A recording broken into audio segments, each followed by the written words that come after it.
Yeah, we like palm trees around here. Hi, Vibrant Ferret. Welcome to the stream.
Yeah, wow, we've never had interlopers that fast. Still waiting for people to trickle in. I've been pinging people left, right, and center. But to Slimy One, Vibrant Ferret, and Human Dovan, and also 3 seasons of the 15, our newest bot, welcome to twitch.tv/measlymeatloaf. Welcome to the bog, but welcome to Surf and Turf. This is the first time we've done something like this on stream. It's not video games tonight. Hello, GamerHorse420. Welcome to traditional, real gaming. None of this vidya bullshit. We are here with traditional tabletop gaming without a table to be topped. And you'll hear more about that very soon. So sit back and enjoy this delightful desk jam from friend of the stream and measly moderator, GamerHorse69, also known as Henry, also known as Kevin. M3, thanks for swooping in and banning them. Drop them. You dropped 3 seasons of the 15 a line. You've called them up. Made sure that you know they're a good friend and lover. Oh, while I'm at it, let me move that a little bit. Still fine-tuning a few things. Like I said, this is the first time we've ever done anything like this. This is the first time I've ever had anyone else visible on stream. So just like bear with us and let's have a fucking good time because I'm very, very excited for this. Whew! Let me just get a few things in order. How's everybody doing? And also, real quick, people in chat, how much fucking were you experienced with tabletop RPGs? Like, have you been playing them since you were a little kid? Was your dad like an old D&D nerd? Did you listen to the Adventure Zone? Tell me about it. Tell me about your experience. And also, tell me about the jams. Woo! Oh, it's good beverage night. It's very good beverage night. Oh, phenomenal. So there's been a bit of a lapse of streams recently. as I was saying, I've been cat sitting for a little while, and it's been incredible. I want a cat so goddamn bad. Like, spending time with an animal in your house, absolutely transcendental. Oh, wow. Oh, wow. You know what? Fuck it, I'm tweeting about this. I never tweet about the stream, but I'm tweeting about this because this is big. This is the big one. This is something that, like, when I started streaming, I was like, oh, I hope I'm gonna be able to do this one day. Because this shit, woo! Huh. Exciting stuff. Wow, 24 followers on Twitter. Insane. Jams are incredibly immaculate. Peach style. I like a good spiced peach jam on occasion. Or on bread.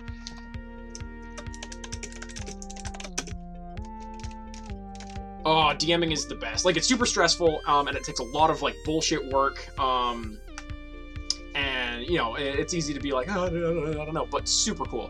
Favorite chutney? I like a mixed lime. Mixed lime chutney, lime and mango chutney.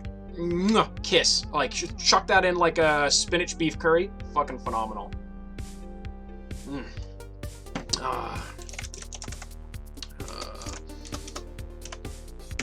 Also, if you're not able to switch around for the whole thing, the entire bot of this, lime mango chutney, man. It's the best. I mean, it's like, it's the shitty British person's staple food.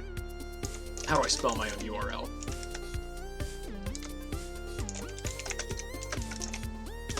Do they have Twitter? Can I link Monster of the Week's Twitter? Oh, is it Evil Hat Games? Yeah, just bear with me for the beginning of this, folks. Again, lot to keep in mind.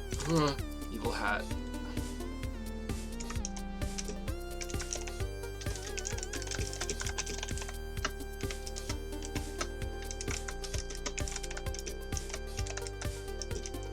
Thank you, M3, doing the Lord's work, doing the board's work.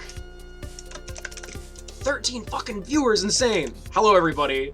Again, welcome to twitch.tv/measlymeatloaf. Welcome to the bog, and welcome to Surf and Turf.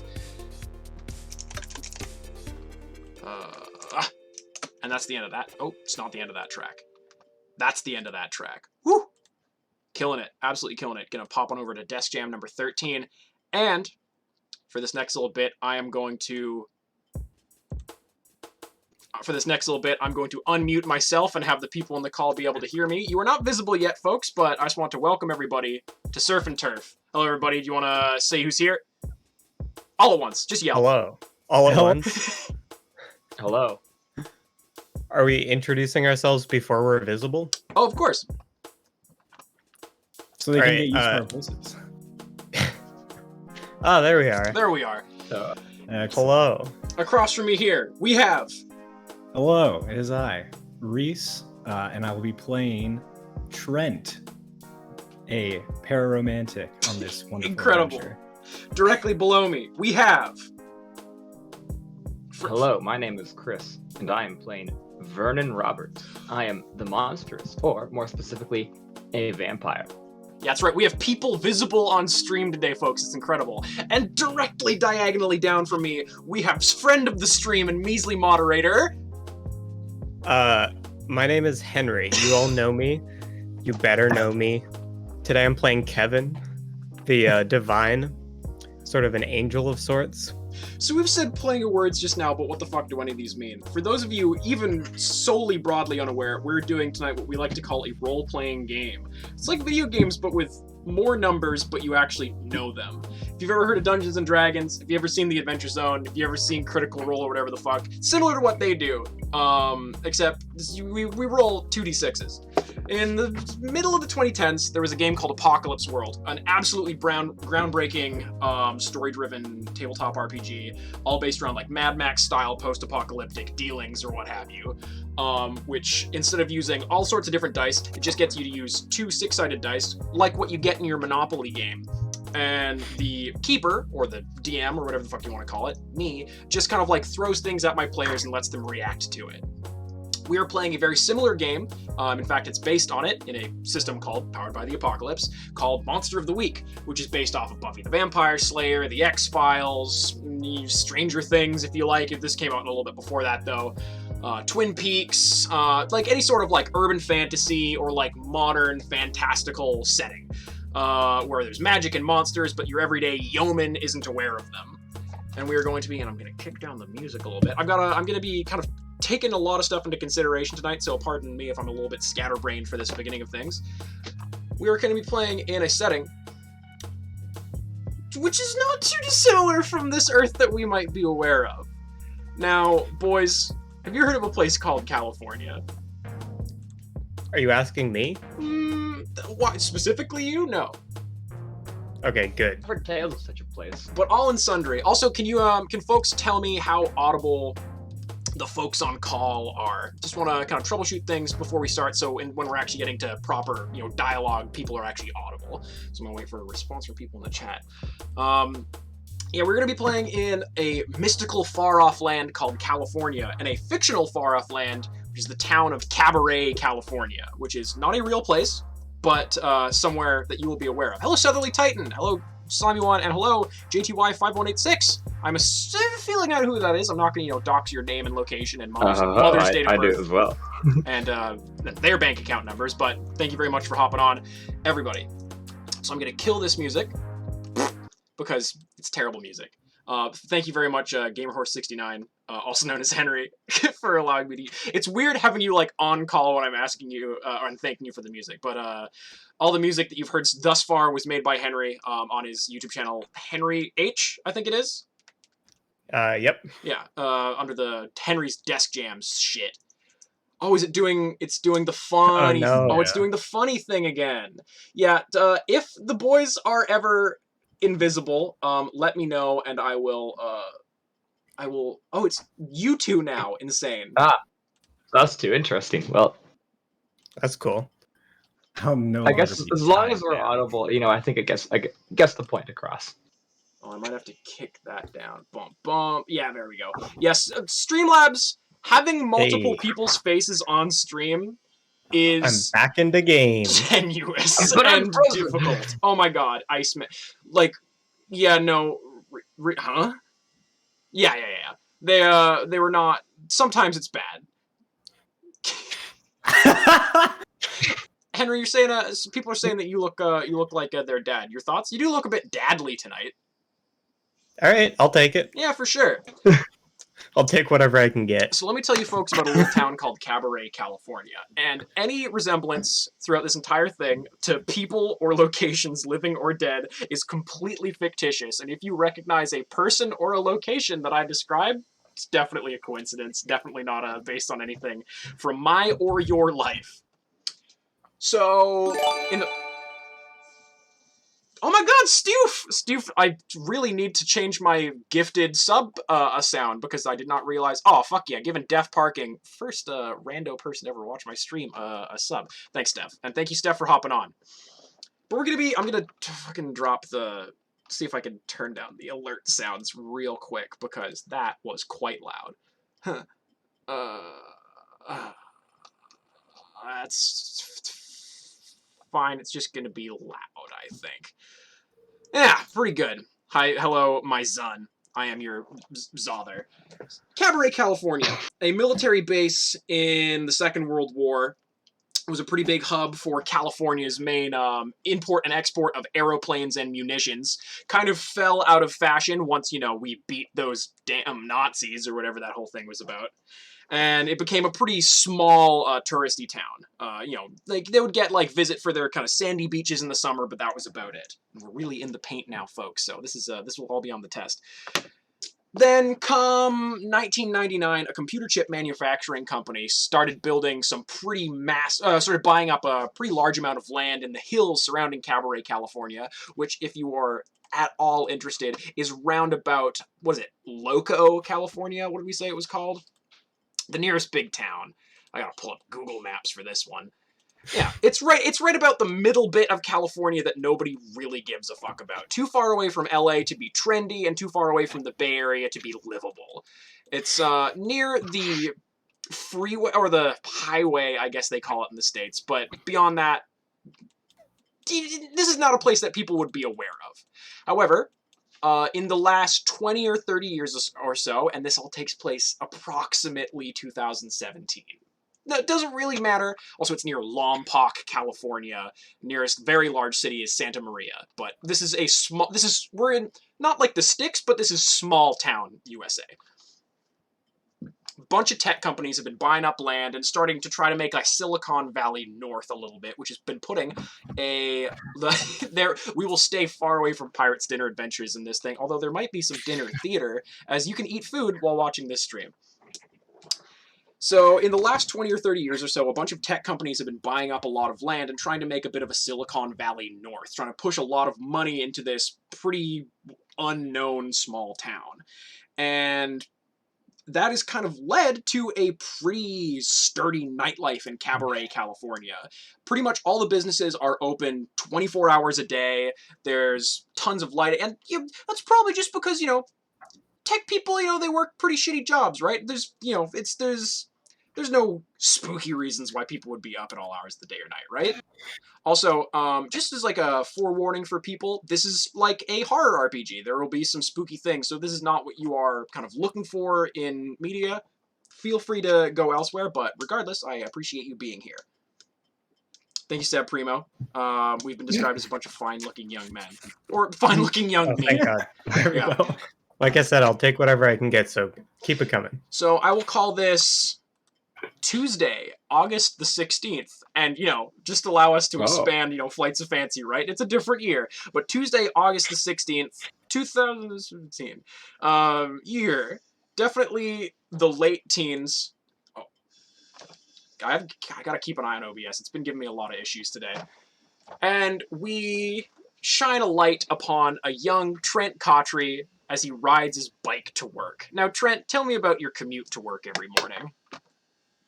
It's, pretty standard as far as commutes go. Not much to do. There are a couple of shortcuts through the back alleys that Trent likes to take. But other than that, it's a pretty nice ride. And tell us a little bit about Trent. Like a young dude, what are you saying, like mid-20s? Early to mid-20s. Very, very genuine. Very, open and honest and empathetic towards people. I'd call him a go-getter. Yeah, he's a go-getter of sorts.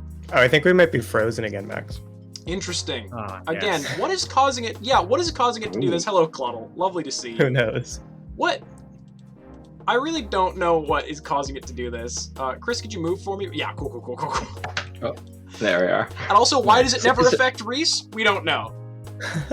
It's an interesting curse. It's the top screen privilege. But yeah, young Trent Cotry, riding their bike just on a sunny, sunlit. It'll be your shift today goes from about 1 o'clock until later. So yeah, you're riding your bike through sunny Cabaret, California. It's not a huge town, a population of probably like a fair few thousand. It's got like a high school and a couple elementary schools, and you're riding down the main strip with some of like the zhuzhier businesses. You see the gorgeous like white sand beaches that have Cabaret, maybe not world-renowned, but certainly continentally renowned. You go past the historic, I gotta pull up my notes here. What's the theater called? Is it Landmark? Yes, the historic Hallmark Theater. Hallmark Cinema. The historic Hallmark Cinema, which is a single screen. Oh, you guys are frozen again. Insane. I have to not tab out, apparently. Good stuff. That'll do that. I have to be tabbed into X and looking at Y. Insane. Absolutely insane. Yeah, again, this is the first time we're trying stuff like this out, so, save us, forgive us for technical difficulties. Going past the historic Hallmark Cinema, you ride past, again, beautiful sand beaches, a lot of more uppity businesses. Like there's a Supreme outlet store here now for all the people with the real high money new tech jobs coming in. And at the top of the cresting brown rock hill, you see Commander in Cheer's General Store, a mainstay of Cabaret, California's thriving 24-hour industry. Now, Commander in Cheer's General Store is a large converted ex-military building. One of them big ol' kind of arced, long, half-cylinder sheet metal buildings. And it's large. There's a big old neon sign on front that says Commander in Cheer, and it blinks rapidly day in and day out. Not super effective during the day, but, you know, they do what they can. And I'm going to pop this music off, make sure that the boys are still visible. Thank the dickens they are. And you ride your way up to the large front doors. Now, I guess you tie your bike up out back, don't you, Trent? Yeah, out back, or I'll just leave it in the very large staff room that we have. Yeah, you got the, you go around back through the large, spacious parking lot, and there are, there's bike racks and whatever, and attached to the large sheet metal building right next to a large concrete intake ramp that leads underneath Commander in Cheer's general store, there is a side building, which is both an outlet for the store to sell its antique furniture and the building's break room. Now, as I was saying, Commander in Cheers, like most of Cabaret, California, exists on a 24-hour work cycle, in that there are very few hours out of the day where it is not open, except on Tuesdays, where the poor souls working the dead shifts don't get the privilege of selling frozen burritos to strange shadowy figures and stoners at 4 o'clock in the morning, and in fact have to deal with the horror, but bliss, of mopping and internal revenue assessment. And today is one such Tuesday. So Trent, you're working a closing shift today. You work as a cashier in a Commander in Cheers. Is that correct? Yeah, cashier in general, store hand. Yeah, like a floor worker for sure. Yeah, floor worker. Yeah. Definitely. So you head into the large, and when I say large, I mean spacious break room, which is less so a room and more so a building filled with an assortment of antique furniture, tables, and microwaves. Tie yourself up, and you have to check your shift on the little blackboard at the end of the room, and you see the floor commander and stock head, Kevin, who appears to be looking over some sheets of paper. It's never quite clear what Kevin is doing. Yeah, so tell me how you begin your shift and ask for your duties. Paint us that picture that we like to hear. Yeah, well, I'm gonna walk over and make sure I'm clocked in. Gotta be punctual about things. And just immediately off the bat, change into my outfit if I didn't change before I left. And the Commander in Cheers employee uniform is desert camo pants and a soft yellow cotton t-shirt with a small name badge where your name is quite usually spelled correctly, but day to day it occasionally changes. Mm-hmm. And then I'm just going to walk up to Kevin and see... because he's, stock manager. And because it's Tuesday, there's not going to be dealing with many customers. I'm going to see if he needs any help and where I can get started on the day. Trent, good to see you, Trent. I got lots of stuff for us today. We got not a lot of work today. Oh, sorry really? about that. But we got we got bricks, we got beans. I counted the beans. We don't have enough. We need to get more of those. We need less bricks. Confusingly, we have too many. We got to move some of those out back or into the break room wherever there's space. We got to work on vegetables. I don't know if that's our department or not.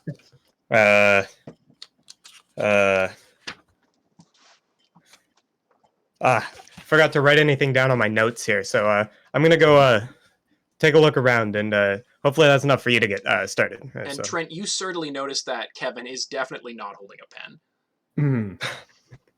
All right, sounds Never good, Kev. I'll talk to you later. I'll get started on those things you asked for. I go back to intently examining my blank page of notes. I'm gonna go talk to Vern. Yes, so you head into the main building of Commander in Cheer's general store, and the bright fluorescent lights and tinny, eerie music hits you like a wash. The sound of cashiers checking out customers and, sweeping or what have you fills your ears, and then you head to the back of the store where a rickety service elevator or a rickety staircase takes you down into the warehouse location. Do you take the scary elevator or the scary stairs? The scares, if you will. I'll probably take the scares, seeing as there probably isn't that many of them. Yeah, there are two thin fire escapes, underground style. Ooh, Henry, what you drinking? Some sort of a yellow drink with a straw. Nice. I heard that if it's yellow, it's good for you. I don't think there's anything that's yellow that's good for you, except like Lemons. seal meat. So you head down the rickety concrete stairs leading into the bunker-style warehouse of Commander and Cheers, where rows upon rows of cans and bags. Now, Commander and Cheers sells most things. If you're looking for a hardware store, a grocery store, a clothing store, it's a bit of a Walmart, a bit of a Rona, a bit of a Home Depot, maybe a little bit of a Safeway. You get what you need at Commander and Cheers, because for a while there, it was quite literally the only store the town had, and they have fought tooth and nail against any competitor coming into town. If you got a side hustle, it comes to Commander and Cheers. And you see the strange shapes and sizes of the warehouse people scuttling around, the horrible beeps and boops of their electric pallet jacks, and in the corner you see the sallow, terrifying figure of Vernon. Now, Vernon is our night manager and our stock manager here, our deep stock manager here at Commander and Cheers. Now, there's a funny little rumor that's been going around most of the floor workers for years now, that Vernon's a vampire. You've never seen him outside, I'll give you that. We've never seen him upstairs, I'll give you that, save for when he occasionally hurriedly runs from the main building to the break room to sample his dirt black coffee. Now, what do you need from Vernon today, as he is... What's Vernon doing deep in the bowels of Commander and Cheers today? Oh, I'm currently holding up my checklist, and I am making sure that we have received all the stock today, and so far things are turning out pretty good. We just got that shipment of yellow muke, which I'm ecstatic about, but unfortunately the mystery meat has not arrived yet. That's a shame, and I'm sure Vern will give those delivery men hell when that happens. Oh, I certainly will. Hey, Mr. Vernon, sir. Oh, yes. Hello, Trent. I'm on a closing shift, so I thought I'd report to you, Mr. Night Manager, sir. Kevin gave me nothing. Well, you know what, Trent? I was just thinking, we did just get all this yellow muke. Could you please bring that out? Put that on the shelves. And you know what? I'm not up on the upstairs part too much, but recently I've heard that the facing's been a little off. If you could go down aisles 1 to 4 and face all the cans there, that would be very good. Sure, I'll get started on that right away. You should probably consult with Kevin. Apparently we have an overstockage of bricks and an understockage of beans. Oh, well, that does not sound very good. Okay, I will have to sort this out. This is urgent. So the two of you head upstairs in the store together then? Yes.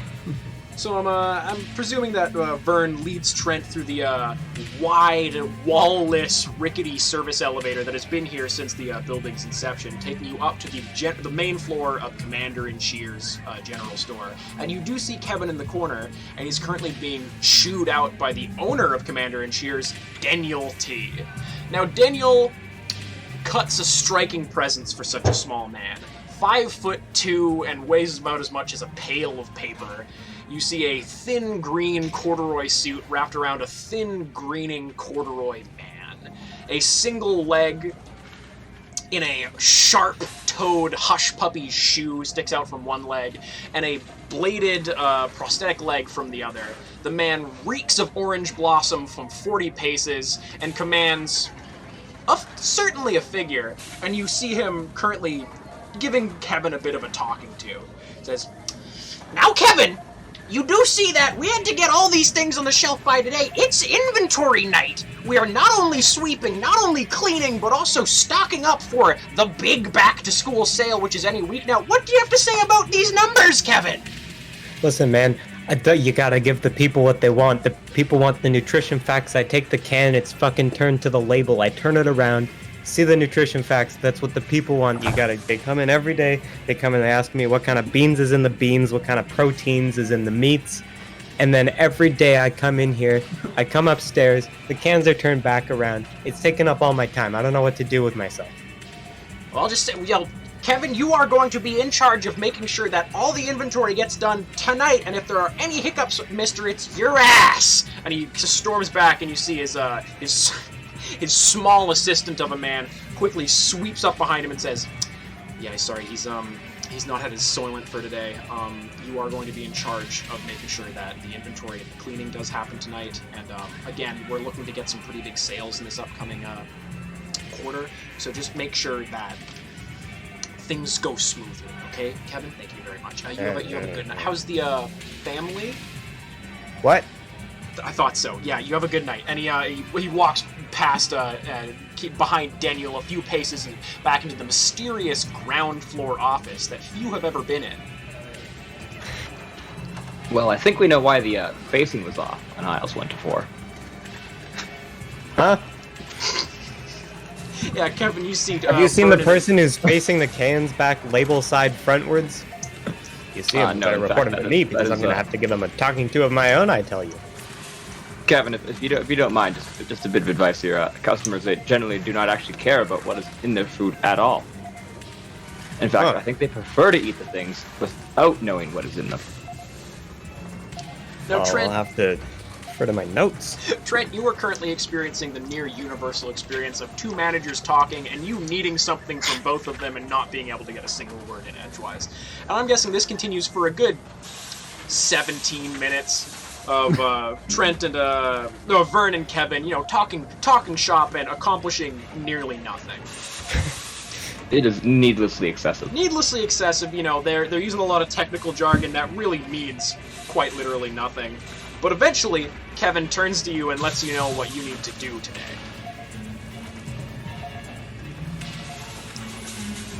What? Huh? Oh, you still want something to do? I thought you. Sorry, Thought I just gave you spaced something out to in do. front of me. We need we're doing inventory. It's inventory night. We got to inventory the whole store, I think.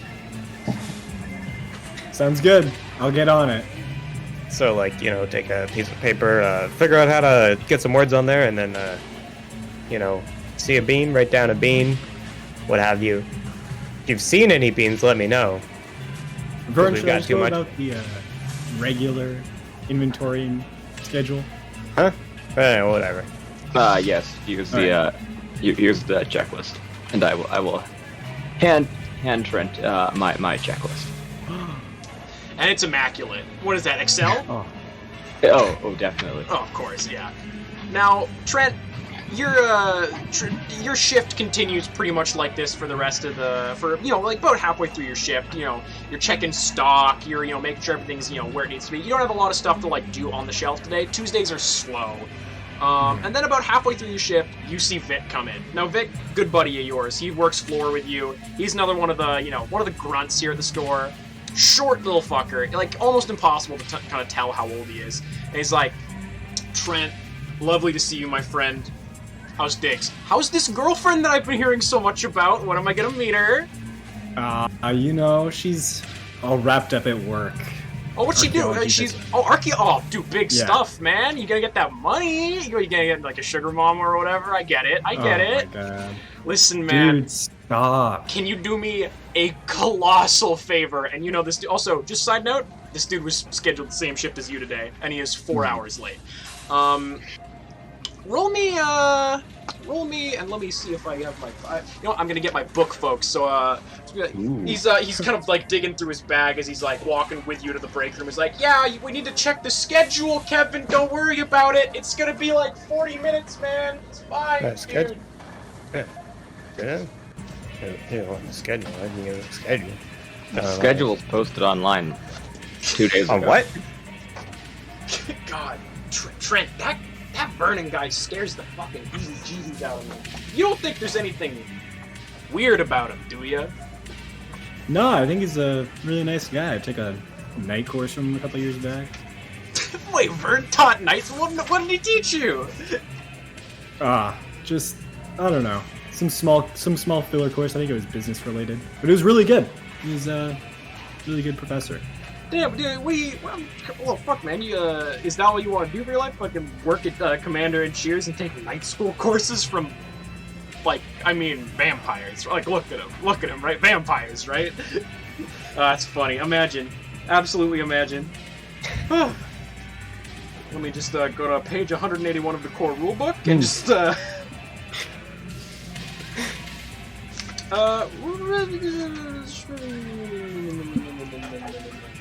Roll me, just real You know quick. what? Yep. I have an idea. What's that? I'm gonna use my alternative magic move of empath. Oh, fuck yeah. And not know that you're doing it. Yeah, roll me weird. Yeah. And Yeah. folks, He has no idea he's doing this. First dice roll. first dice roll of the game. Now, folks, Monster of the Week works on a pretty simple stat-based system. You've got cool, charm, tough, weird, and sharp. Cool is how you're good at, like, dealing with a bad situation that you're in. Sharp is how smart you are and all the stuff that you know and kind of understanding stuff. Charm is talking to someone, it's like dealing with people, it's lying, it's manipulation. Tough is, how good you are in a fight, how good you are at, like, taking a punch to the face. And weird is your connection to the other, to the mysterious, to the supernatural. If you're, like, doing a spell, if you're reading someone's mind, if you're kissing a monster, you'd roll weird for that. Oh yeah. Oh yeah, you do. So shall I? Please, yeah. So the empath move is I'm opening up my brain to feel the emotions of something right there in front of me. Yeah. Roll plus weird. My weird is a score of 0, so.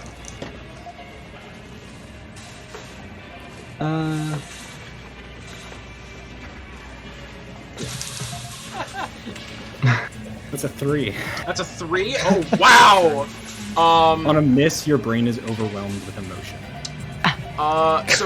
Mark experience, and we'll get into that later, folks, but whenever you fail something in this game, or whether it otherwise says it, you mark experience, and when you mark a certain number of experience, you get better at your thing. So, I'm gonna say that Trent, oh wow, is looking at Vic, and is like, really, like, suddenly, you are having like a full body panic attack, and it's not fun, and you have no idea why. Like, you're, how's Trent reacting to just suddenly, like, you feel flush, you feel like really, like, you're short of breath, like, how do you react to this?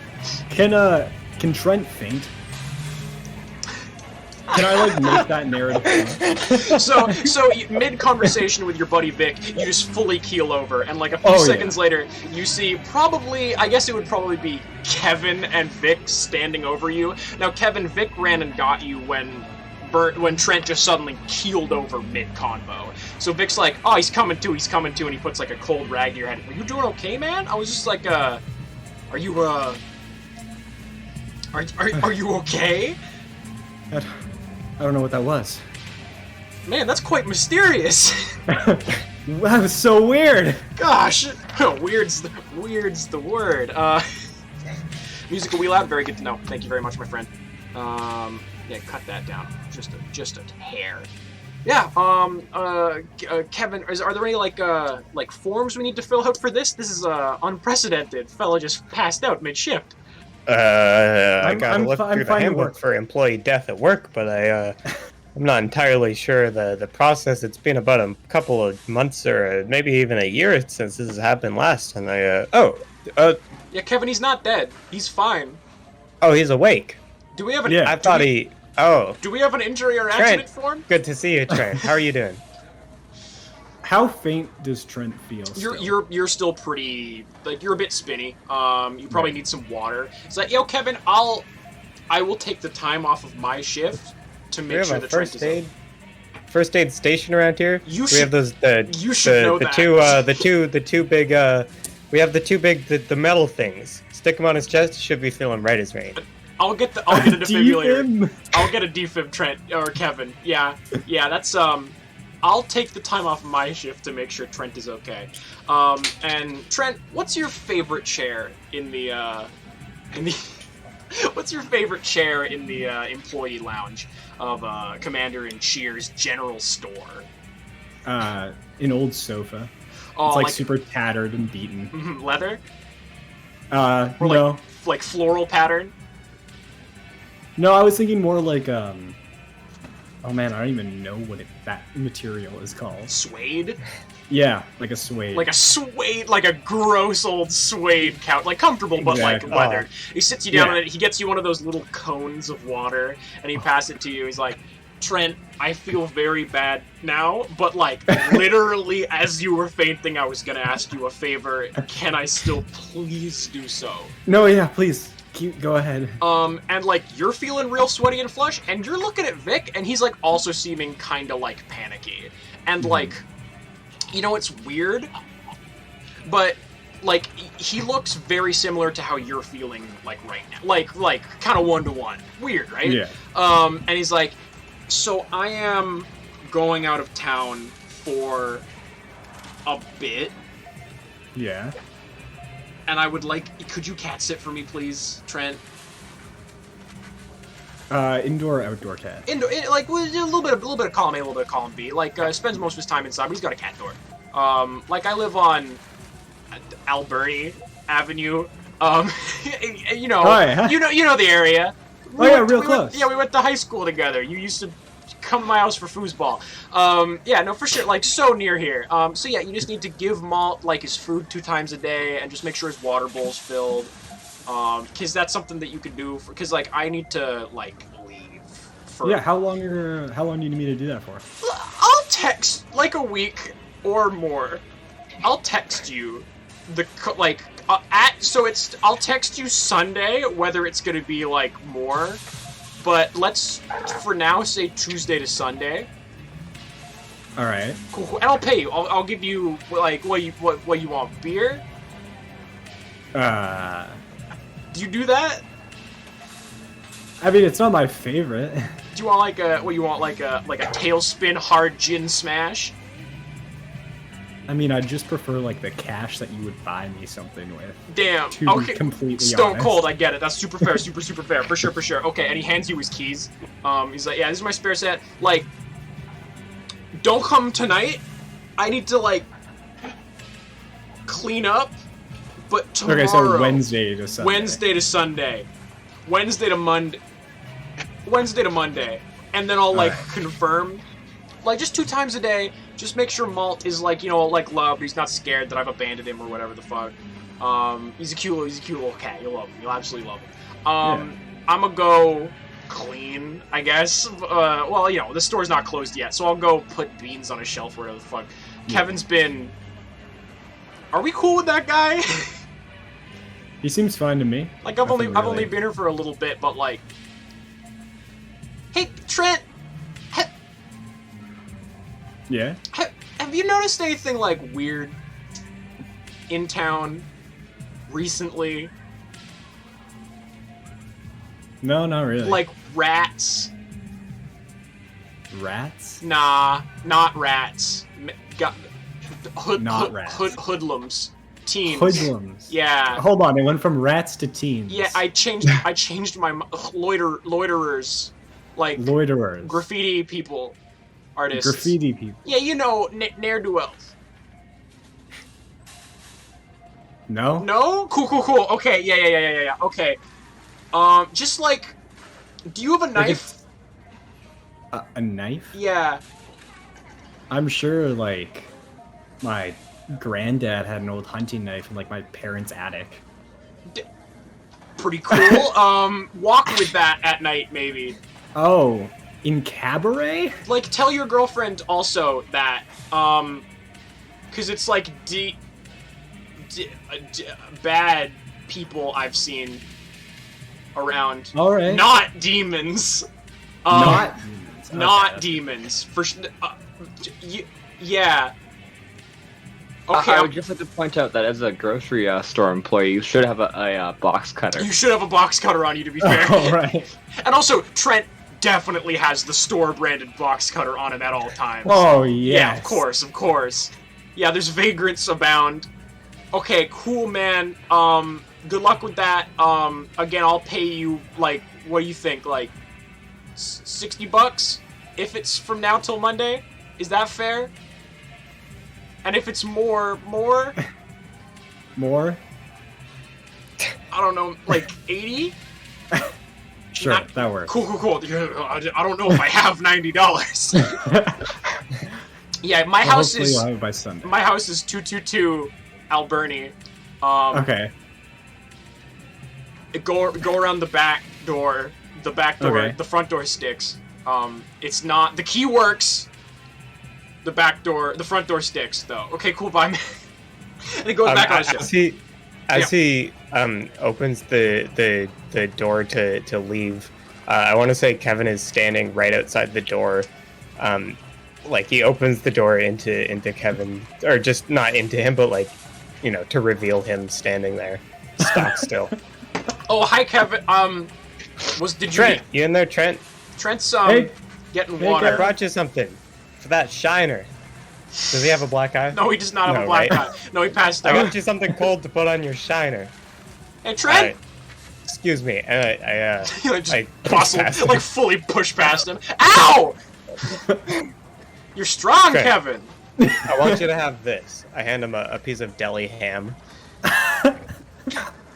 For your hand. I hope it helps. Thanks, Kevin.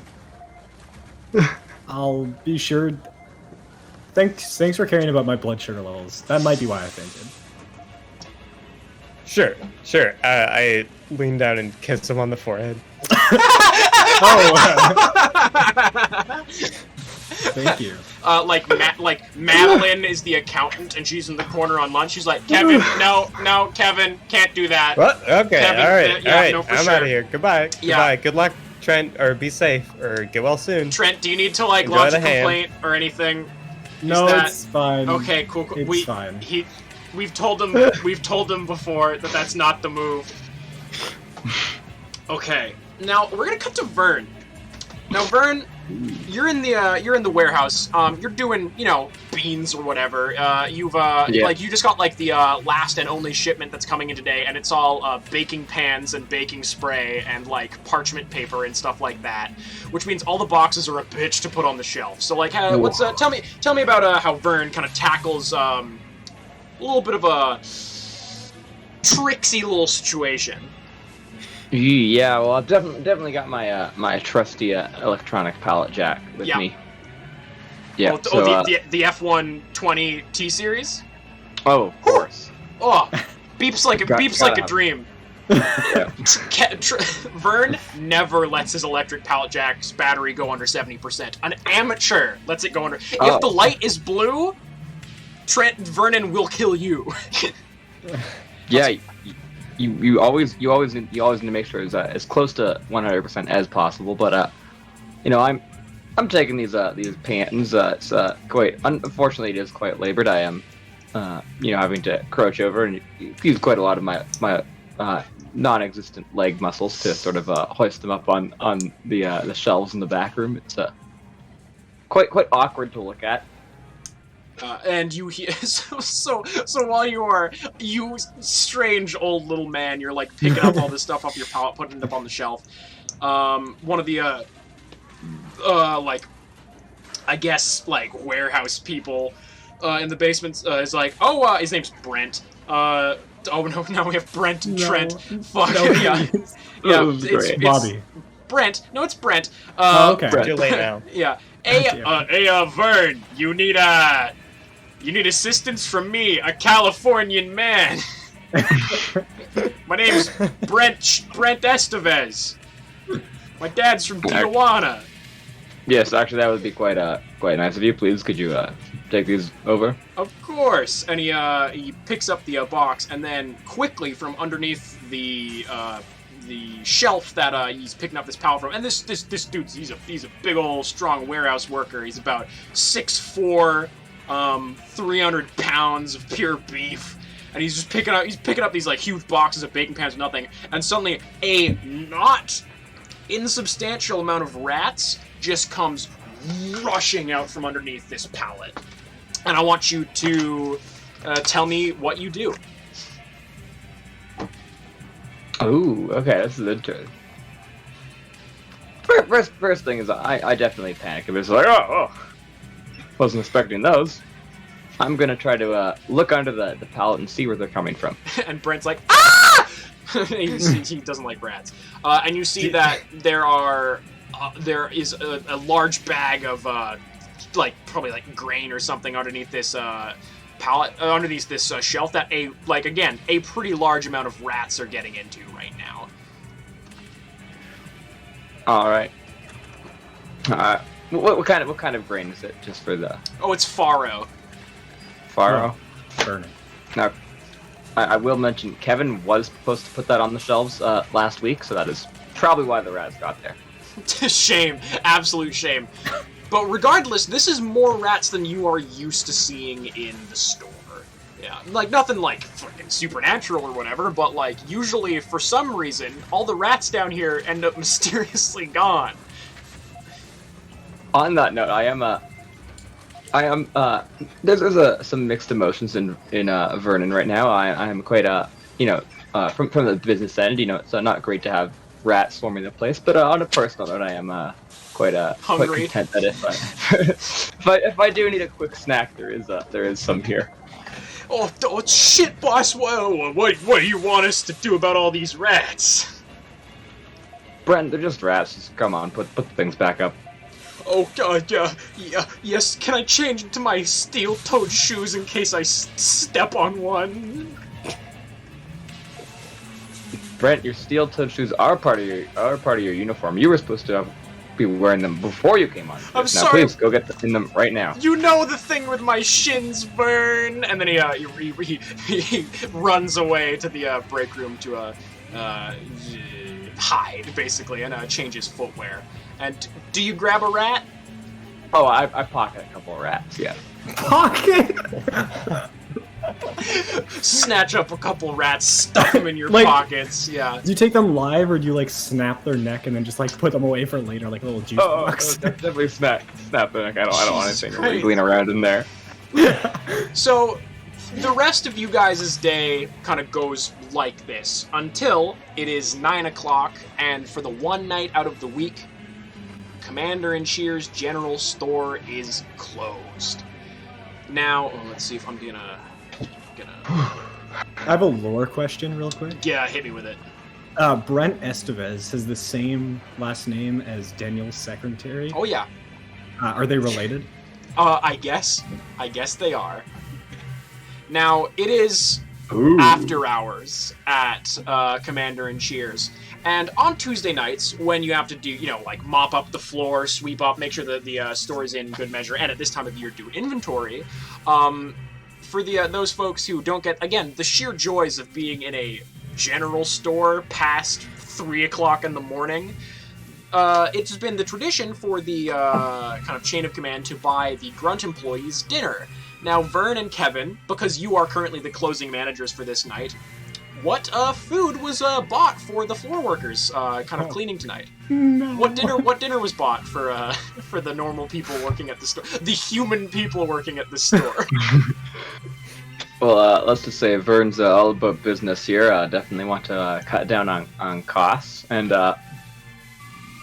really just we had part of the bulk Lunchables where they were they're selling for quite cheap when you bought them in bulk. So we just Did we took a few out of the each back buy stock food? and not put them in the coordinate? employees room. I don't know. Did you? I don't know. That's up to you guys. So let's cut. I want to say that Kevin brought 100 hot dogs and no buns. Like, just the wieners. Are they cooked? So Trent, you and Vic are coming off of. You just closed the deli part of the store because it's just regardless. That's something you close at the end of the shift because it's not something that's open 24 hours. You've just like put away all like the perishable food into the cooler, and you come into the break room for the kind of 45-minute break that people doing closing shifts get, and you see one table laid out with Lunchables, mini pizzas, fucking exquisitely laid out on little paper towels, and a very large bowl of cold hot dogs. And Does it take like a second to realize it's Lunchables because of how nicely it's presented? it's really well done, yeah. Like, you're like, damn, did Vern make little pizzas? But no, those are Lunchable stackables, man, with the Kit Kat. I should also mention they were the unsold ones that were about to go off. And was it near the rat pallet? Yes. But people need their food. Oh, I'm gonna kick down the music just a schmiggin. Just a schmiggy wiggy. Vern and Kevin, you two, your kind of goals for this evening. Vern, you need to make sure that the warehouse is in tip-top shape. Make sure there's no damaged bags and everything. Make sure everybody has to, keep things orderly and go through, inventory, keeping track of everything. And Kevin, you have to do the same, but with the actual shelves. Count everything. Make sure that what is there, and calculate stuff, and direct employees as to what they need to clean. So you two are at the large blackboard at the head of this large break room, and there's about 20 odd people kind of sitting in front of you, nibbling on charcuterie and hot dogs. I like the idea of the managers picking staff like they're picking like basketball teams in high school, where like they each take turns. So yeah, Kevin and Vern, walk us through this little meeting. Oh, we got the quarterly, annual, it's the weekly. Weekly finance or stock meeting. We got a weekly stock meeting. The stocks are up or down. Take it away, Vernon. Well, the back stock is sort of the only thing in stock that I'm going to be talking about here. But we got some yellow muke still needs to be placed on the shelves. Once again, those beans. We are unfortunately running low. So if you are facing the bean aisle, please bring as much of the bean cans to the front as possible. We do want to look like we have plenty of beans. And there are several snickers from some of the floor workers when Vern says bean aisle. Don't quite understand what's so funny about that. Now, that makes everyone burst laughing. Now, if you would let me finish here, we do have the mystery meat did not arrive today, although I'm told it may arrive sometime tonight. So just keep an eye out for that. It always just sort of appears outside the store, so make sure you got your ears peeled for that. Vernon, Vernon, it's a special occasion. Can you tell us what's in the mystery meat? That's Vic. Vic's in the car. Yes, this I should like to know this mystery meat. All right, we'll be unveiling part of the mystery. It is blue adjacent meat. It's blue. That's our it's one blue clue. adjacent. Blue adjacent, so not quite blue, but bluish. Okay. On the color wheel. So please keep an eye out for that. I'm expecting those will sell like hotcakes with the back to school sale coming up soon. The mystery meat? The mystery meat. Okay, for sure. No, we'll get right on that. We'll get right the on children that, do boss. need the protein. And then if we could please the downstairs area. We did recently discover that there are some rats down there, so just keep an eye out for any loose bags of grain. Kevin, I believe you were meant to place all those on the shelves, so we might have to do some management meeting after this. Been on facing for a month. Please make sure all the grain bags are at least 6 inches off the ground as per company policy. Thank you. Okay, so whatever. Kevin, and it's Vic again. Kevin, when you say that you've been stocking for months, do you mean contiguously or shift-wise? Shut up! Sorry, sorry, sir. Who told him he could talk? Actually, who invited him? You know what? Take the rest of the evening off. You deserve it. Vern, is that? No, that was a joke, I believe. So that wasn't. You are still on shift, but you are still joke. getting paid. So Should be firing him. you should be happy. Yeah. Okay. Thank you. I should be happy. You're welcome. All right, and then Mads, the accountant, is like, yeah, and I'm in tonight. If anybody notices any discrepancies with either the tills or the stock numbers, come to me. I'm gonna be downstairs in the office, crunching the numbers. So again, let's have fun, not too much fun. Daniel was very particular about that. He wrote it in a very large stick-it note on my desk. So again. Mop, but don't sing while you mop, apparently. I don't know. It's not like you guys are, mic'd. So, like, just, be careful about that. And As he's talking, I lean over to Vernon and I go, "Do we know this guy? Who is this guy?" Mads has worked here for 10 years. Mads the He's been accountant. here longer than both of us. Really? I would expect that you should at least be familiar with the names and maybe general appearances of some of your coworkers. Well, I can't be expected to notice every detail about every employee. I try my best. Mostly focused on the beans right now. I mean, no, that is dedication. I do applaud that. Your duties are to our products and to our store, and then the employees are second to that. So well done. I've stopped listening at this point. Gotta love manager on manager compliments. So we break. Vernon goes downstairs, starts doing his stock stuff, looking over plenty of big old clipboards, moving stuff around on cork boards, moving stuff around on shelves. Kevin moves pallets in mysterious ways upstairs. Several of the shelves, the numbering changes on them drastically. Let me say, baby food is now with soap. Soap is now with dry goods, and dry goods are nowhere to be found. And Trent, you're just generally mopping. Now, do you switch out the mop water mid-mop? Asking the big questions. Very good, very good. That was a test. That's how you get a raise at Commander and Cheers. You see Vic willy-nilly with a little feather duster just kind of dusting off the top of the shelves around. He's like, yeah, man, gotta say I love a good Tuesday shift, Nothing... you don't have to deal with the eccentricities of... Are you at least taking stock while you're just waving that feather duster around? No, for nothing? Sure. We got 68 bottles of peanut butter continuously on the shelf here. Almond butter, we've been out again because of the whole almond thing. And pineapples?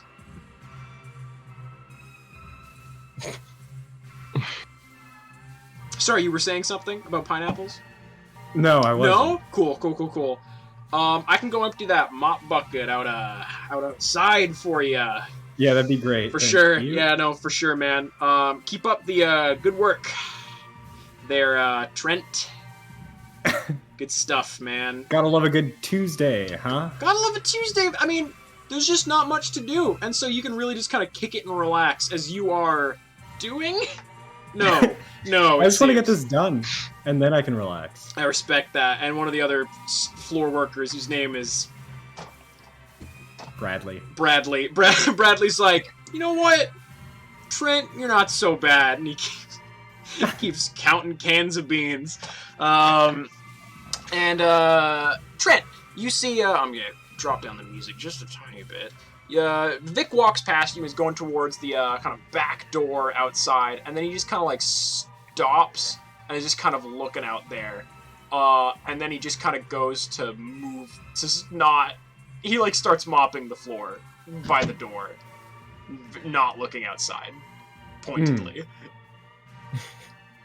I am going to see. Hold on, what's Kevin up to? I feel like I would know, as Trent. Kevin's around. What's Kevin up to right now? Oh, doing stuff. Probably. Is he doing facing again? He's probably going back and forth between facing and reorganizing things on the shelf. I want to go up to Kevin and be like, hey, Kevin, I can take over facing and, taking stock of things if you want to. I've been thinking of switching aisles 2 and 4. Oh, really? Any insight behind why you would do that? Because aisle 4 is the first one you see when you walk in the door. But what the customers want is the aisle 2 stuff. That's the only aisle we sell anything out of. That's what they don't want you to know. They swap the stock around so that you can't see it. But don't you swap the stock around? Swap the stock around? I swap the stock around so that people will buy anything other than what's in aisle 2. I see. Wait, so does anything get bought in aisle 2 regardless of what's there? Nothing gets bought out of aisle 2. Nothing gets bought out of any other aisle. But if we switch 2 and 4, and we put 4 where 6 is currently, and then let's say 6, let's get rid of 6. Let's have an empty aisle for a while and see if maybe our customers will get to know each other better. Who knows? Maybe we'll stop thinking so much about the food contents and more about buying more food. Heading over to aisle 2. Sounds good. I'll get right on that. If you want to, work on your other managerial duties that are probably, more important than facing Oh, and stuff. yes, that's right. I got other stuff to do, of course. Maybe I'll put aisle 7 and aisle 1. We'll see how that goes. All right, just keep me updated. I'll get it done. 2 goes to 4. 7 goes to...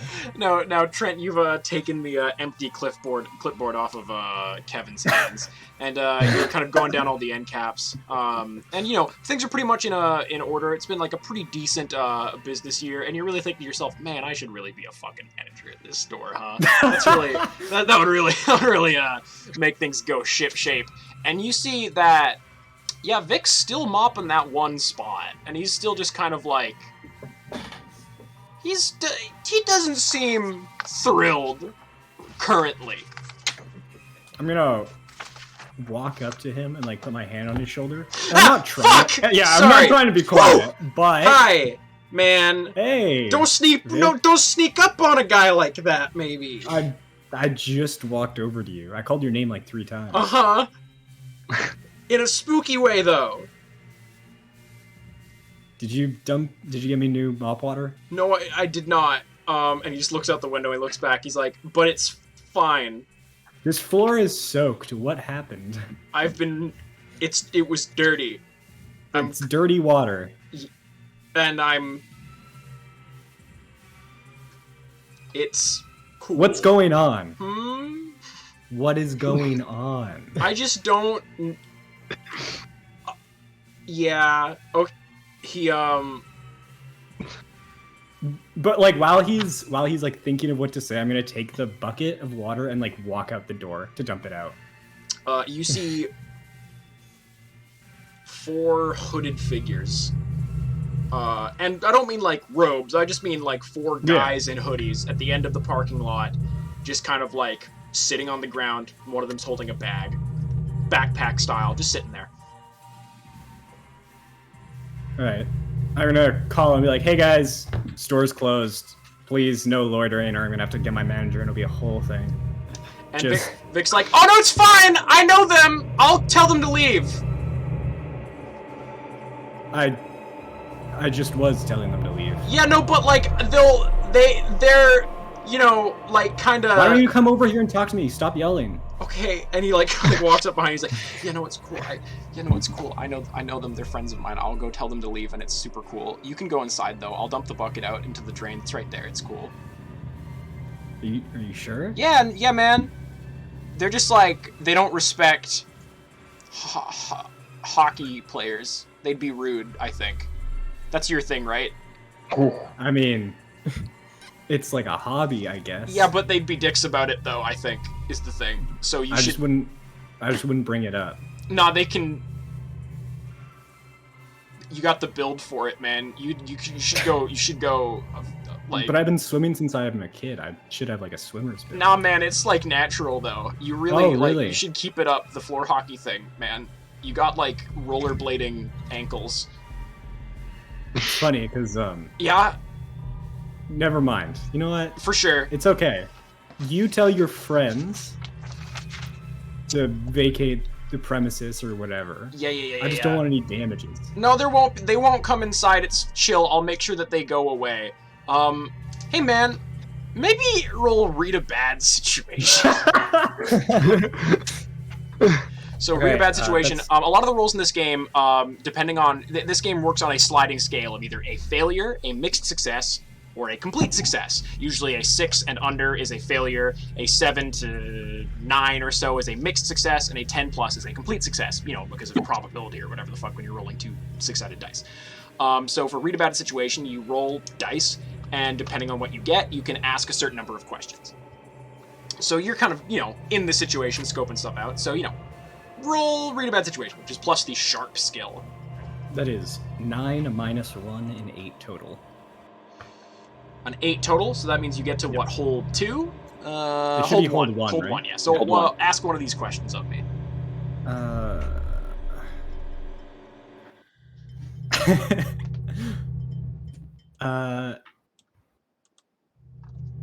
Are there any dangers we haven't noticed? Aside from this group. This entire day, Vic's been giving you some kind of odd vibes, and you notice now that, like, you thought that maybe, like, he's like a hat guy. Vic likes a good hat. Vic wears hats. He's like a bit of like a skater or whatever the fuck, you know. But he's got like some like real like red marks on his forehead. Like he was wearing like a hat that was like way too tight. And like you think that like, you know, maybe he's like it might be like a rash or something. But yeah, that's kind of, now that you're like really like being like, okay, what the fuck's going on here? And like you are not ill-versed in the spooky things that happen in this world. You think that like, oh, you know, that is different and weird. But yeah, you see Vic kind of like go out to talk to these guys at the edge of the parking lot. I'm going to go back to the door, but make sure that like they get sent away properly. So you're like watching? Yeah. So, but like hidden. For sure, because for sure. Because Vic seems like on edge. Yeah. Roll me. You know, no, you just like, you know, you can like hide around the door. You can just like, there's like a window in the door that you can look through. Vernon, would you say that the like the big door to the warehouse is currently open for like, you know, like sweeping rats out and shit, and like taking out garbage, or would you say that's probably closed at this time of night because of you know, strange people? Ooh, yeah, that's interesting. I mean, we were supposed to be expecting that mystery meat delivery. Very fair. So the door's probably open then. Cool. Good to know. So yeah, you see Vic is talking to these guys at the edge of this parking lot, and it's like, you know, you can hear little bits and pieces of what they're saying, and you just hear not.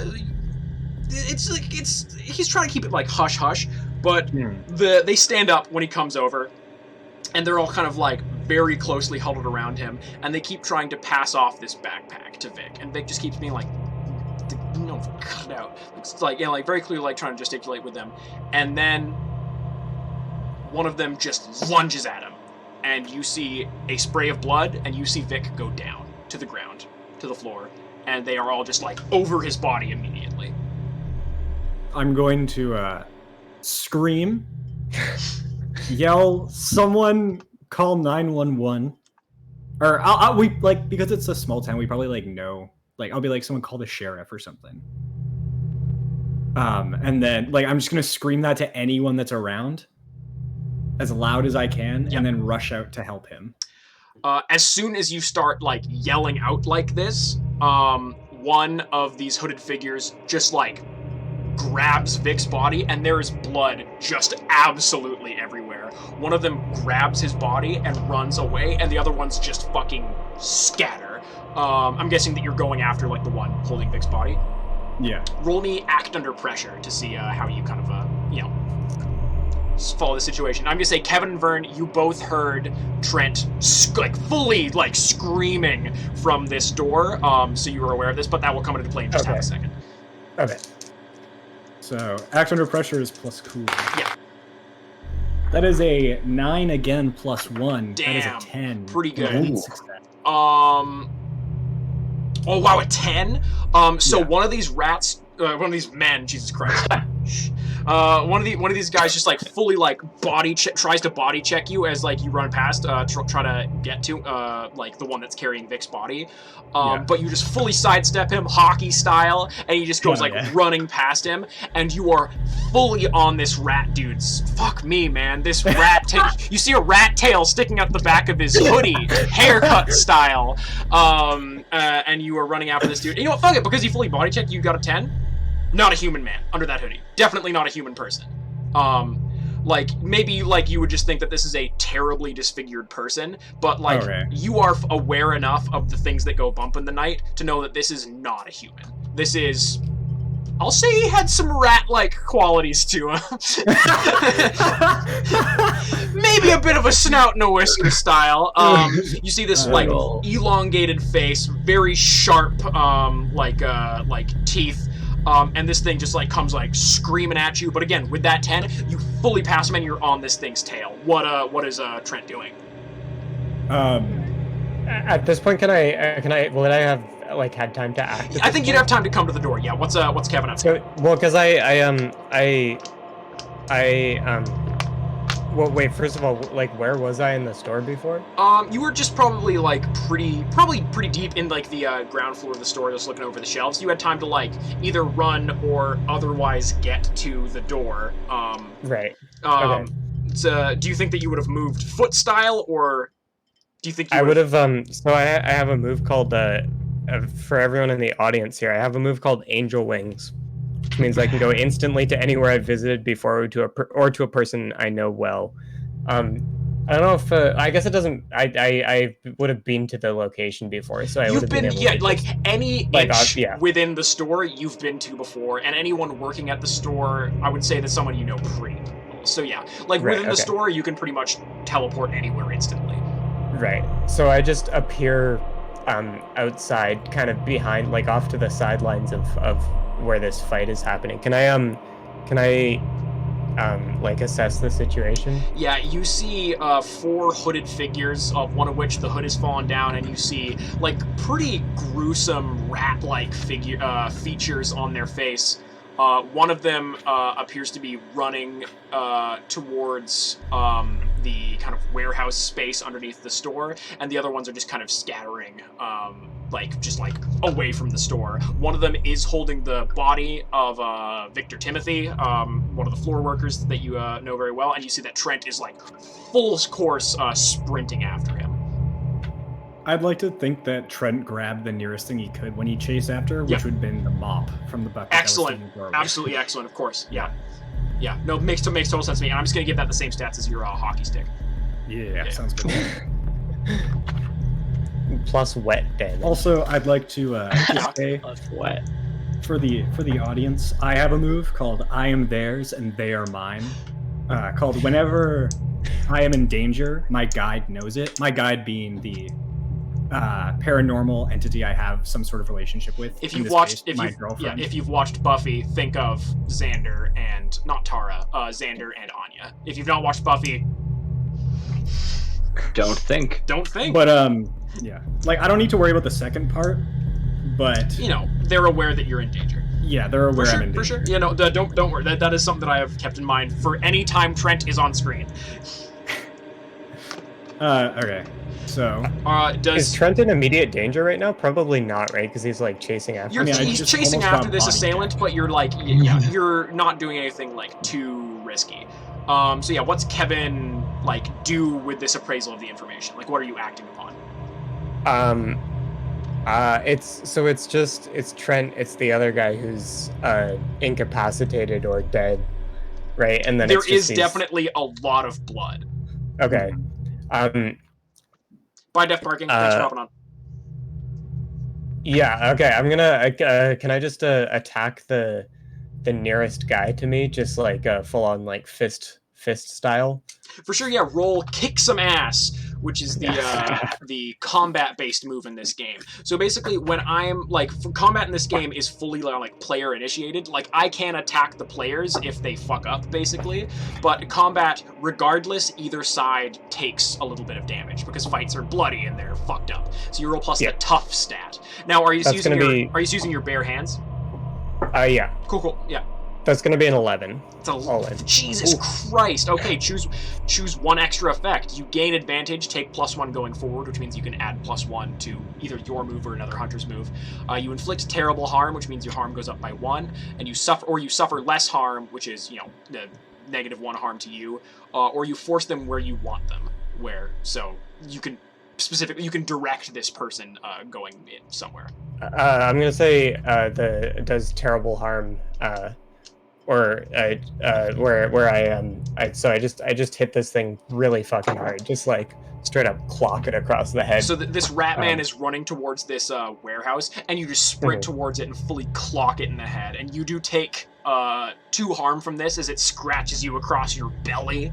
But beyond that, very good stuff. Now, Trent, is that the one that I? That's the one that tried. That's the one that tried to mark off 2 boxes in harm, right? Yeah, exactly. And harm is very healable until you get to 4 harm, in which case you are unstable and need medical attention. Yeah. I'm going to go after the same person and try and kick some ass with my mop. For sure. Ooh, Yeah.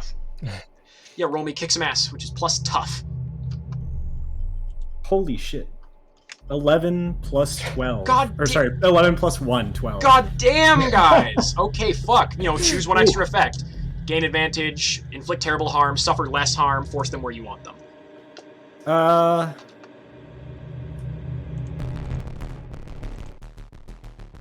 Can I force them where I want them into like a grapple?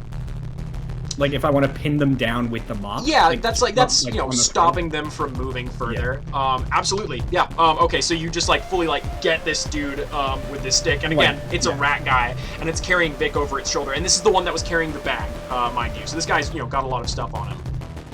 So yeah, you've got him kind of down. Vern, I'm gonna say you hear some of the warehouse guys are by the door, and they just see this melee happening out in the kind of. Hey Max, real quick. Yeah. Do we have 2 songs playing at once right now, or is that just the? We have 2 songs playing at once right now because I've not cut the spooky one yet. Yeah. Okay. Just checking in on that. I tuned into the stream for half a second. I can see all this commotion occurring. Is that right? Yes, you can. Yeah. It's visible. There's a very large concrete ramp that leads down into the warehouse section that the trucks can get pallets down through, and that's the kind of main avenue that you have to see what's going on. All right.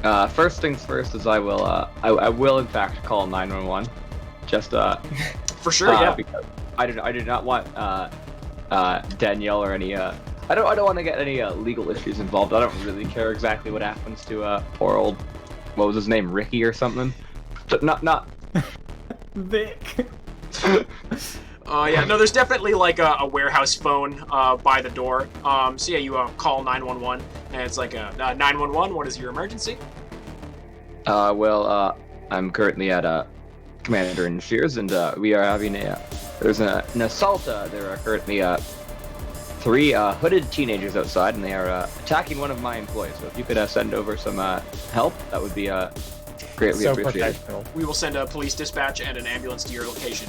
Please stay on the line in case we need any further information from you. All right, very good. For some flavor, yeah. I want to say that Trent is trying to knees on the arms, holding the arms down, and mop pushed down on this rat's neck. For sure, but it was able to headbutt you while you're doing that, so I forgot to say, do take 1 harm. Because you're wrestling with this thing, yeah. But only just sorry, 2 harm, but then it is 1 with your yeah. Oh, do I notice that they are rat-looking people? From where, yeah, you've got very good night vision, so I would say that that is something you would be able to see. Okay. You also do see Kevin appear in midair, appear in the middle of this field, and then fully sock this thing with more strength than you would expect from a kind of lithe surfer dude. Okay. Well, that's news to me. Well, can I? Okay, I'm gonna hold the phone away from me. I'm gonna call out to them. I'm gonna be like, guys, please do not fight them. Just get back. Just get back. Police is coming. Everything can be all sorted out. Just. Can I attack again at this point? Well, hold on. I want to be get some duct tape or rope, Kevin, quick. We'll tie this guy up. Please do not perform any vigilante justice. The authorities are coming and they will help. Just stand back and please get yourself to safety. Can I Max, do I have to for read a bad situation? Can I just do that on command? No, I'd say that's something that I would be fully fair for you to just do. Because you're looking around the situation. That's one that's super fair. Yeah. So roll do plus. I roll first? Yeah, roll plus sharp. And again, you're just trying to figure out what's going on right here. And then we'll get back to you, Trent, with what you're doing, fully grounded in this guy. That's gonna be an 8. All right, yeah. Hold 1. So ask one of the questions. What's my best way in? What's my best way out? Are there any dangers we haven't noticed? What's the biggest threat? What's most vulnerable to me? And what's the best way to protect the victims? I want to say, what's the biggest threat? What's the biggest threat? One of these rats has a gun. Oh, okay. Oh, fuck. Can I Angel Wings is like has no cooldown, right? So I can use it in combat if I'm not worried about being subtle. I think so, yeah. Like, and I would say that you know Trent quite well. You could, because of your whole kind of thing. So I would say that would be somewhere that you could pretty instantly, get in between. That's what you want. Yeah. Is he like Trent's like? Is there a way that I can teleport without Trent immediately noticing? Like, can I just like get out of his sight line? Yeah, you could do it behind him. Staring right at you. Okay, I'm just gonna get walk. some duct tape. Get some I'm rope. gonna walk behind him, and the second I'm out of his line of sight, I'm gonna teleport behind this other guy with a gun. Okay, roll me act under pressure to see if you can successfully do that. Did I not Okay, see yeah. him just appear in front of me? Well, I'm gonna to say that dash you were probably pretty focused on chasing this rat guy. Yeah, that's good. Yeah, I think I appeared like behind this whole commotion. Steph, enjoy your snack. Oh god, that's sorry, act under pressure, what do you add? Cool? Cool. Yeah. That's a 3. Okay, so mark experience. You fully appear like directly in front of Kevin, in front of Trent. Trent, you see Kevin disappear and reappear in like a splash of seawater in front of you, and he's glowing for sure. Oh shit. I'm gonna say, Okay. Vern, you also see this, and because of your whole thing, you get bad vibes from this. Should I like roll act under pressure or something to see if like this flashbang weakens my grit? Absolutely do that. Thank you. Absolutely fair. And that is act under pressure? Yep. That is a 7 plus 1 cool. 8.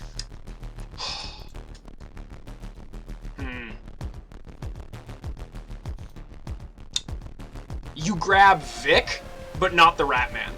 You keep a hand on Vic, but the rat is fully sprinting away holding this bag. Are the other people sprinting away as well? I'm gonna say that you can't see the other two, the two of the other rats, and one of them is like one of them is like behind you. The other one that was punched out by like Kevin. He's not like down or anything, but he's like just kind of like cornered a little bit. And the other two, you do not know where they are right now. Okay. Alright, I'm gonna yell out. Let them run. Let them run away. Just get back here. Get back here. Yeah, Let them I run want to away. grab Vic and like try and get back as fast as I can. For sure, he's there is a very large slash fully across his throat, and it doesn't look great for Vic. I think at this point, since I've just accidentally disappeared and appeared right in front of Trent, I'm gonna say fuck it and draw my weapon at this point, because So Trent and Vern, you see Kevin kind of run his hand through the air, and again, in like a small shine of seawater, you see a beautiful three-pointed silver spear, trident style, appear in his hands. And hey Vern, big red flag for you.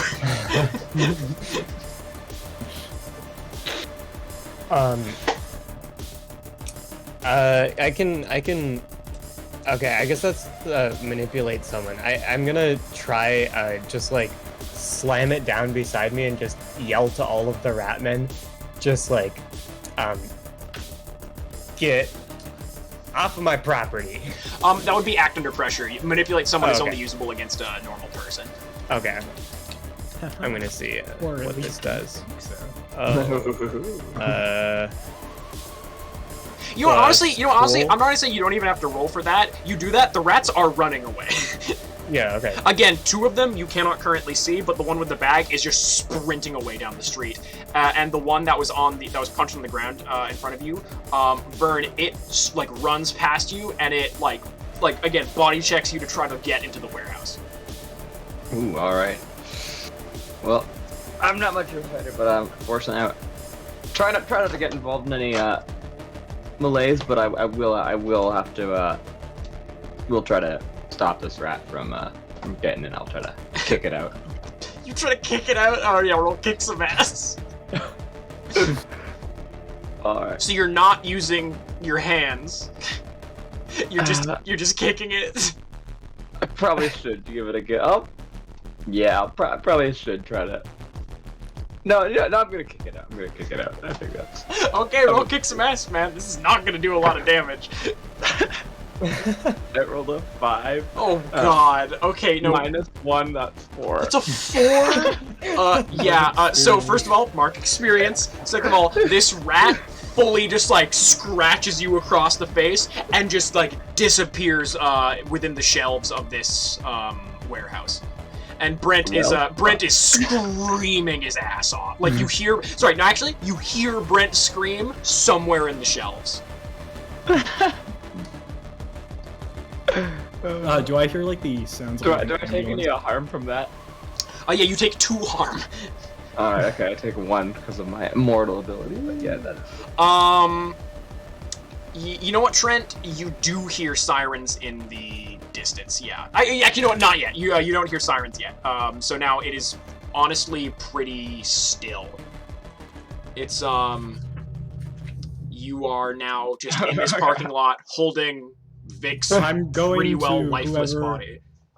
I'm going to whoever is first aid, like the assigned first aid person, at Commander and Shears. For the night shifts, I'm gonna say that there's not a specific person, but Mads in the office downstairs, the accountant, is definitely trained in first aid and comes up being like, "What the fuck is going on out here, actually?" Oh, I'm gonna take the phone because I guess I'm still holding that. Hello, sir, are you still there? Is the yeah. I have been just now assaulted by one of the intruders. So if you do mind, I will have to leave the phone for a moment while I go tend to that. Of course. So the ambulance and the squad car are currently on their way. Just are you like terribly injured? Was there a firearm in play in the situation, or were you just simply physically attacked? I was simply attacked with a sharp object, knife, I think. Yeah, I will go tend to that now. Goodbye for now. Okay. And Mads comes out. Mads just like runs back to the office and takes out a first aid kit and is like, I'm like okay. panicked. I like drop him on a table and be like, please, like do whatever you can before the ambulance gets here. So wait, sorry. People are inside now. Isn't there? There's one of the rat guys running around the basement somewhere. One of the rats is loose in this in the warehouse under. I'm gonna call it, which is where we all currently are. Yes. Kevin, okay. can you help find that other attacker? Oh yeah. I suppose I should go look for it. I figure that because Kevin has a sword and I guess supernatural powers, I think he'd be better suited to finding rat people. I think it's Trident. Trent says shakingly. It is a trident. Yeah. It's good on you, Trent. You should stay in school. You're a smart Trent kid. faints. Huh? For like 3 seconds. Like it's just like he smashes into the ground and then wakes up. You're also holding Vic.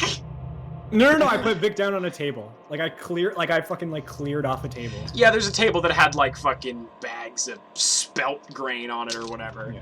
And it didn't matter. I needed somewhere where Mads could like do first aid.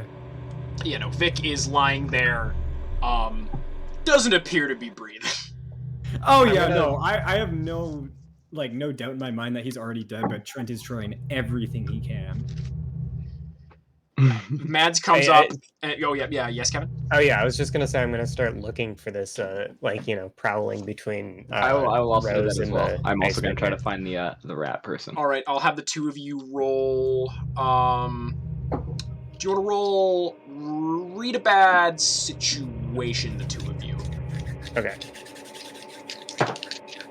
Ooh, okay. I got 8 minus 1, 7. All right. Read about situation is cool, right? Yep. Or No, no, sharp. Sharp. So that's 9. All right, yep. You can each ask one of the questions of the list. What's my best way in? What's my best way out? Are there any dangers we haven't noticed? What's the biggest threat? What's most vulnerable to me? And what's the best way to protect the victims? I guess I'll go. I guess I'll go. Are there any dangers we haven't noticed? Yep. And Vernon? What's most vulnerable to me?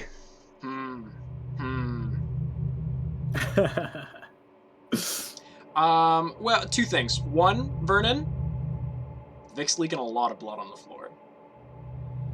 There is a lot of blood, and a lot of fresh, young human blood coming from Vic currently. But also, there was like a huge puddle of it, right? There's a huge outside. puddle of it outside. And I'm gonna need you to roll act under pressure for that in just half a second. But what is most vulnerable to you? You remember that there is a sewer grate in the warehouse where, just like for accessing like the water lines or whatever the fuck. And you are suddenly very worried about that.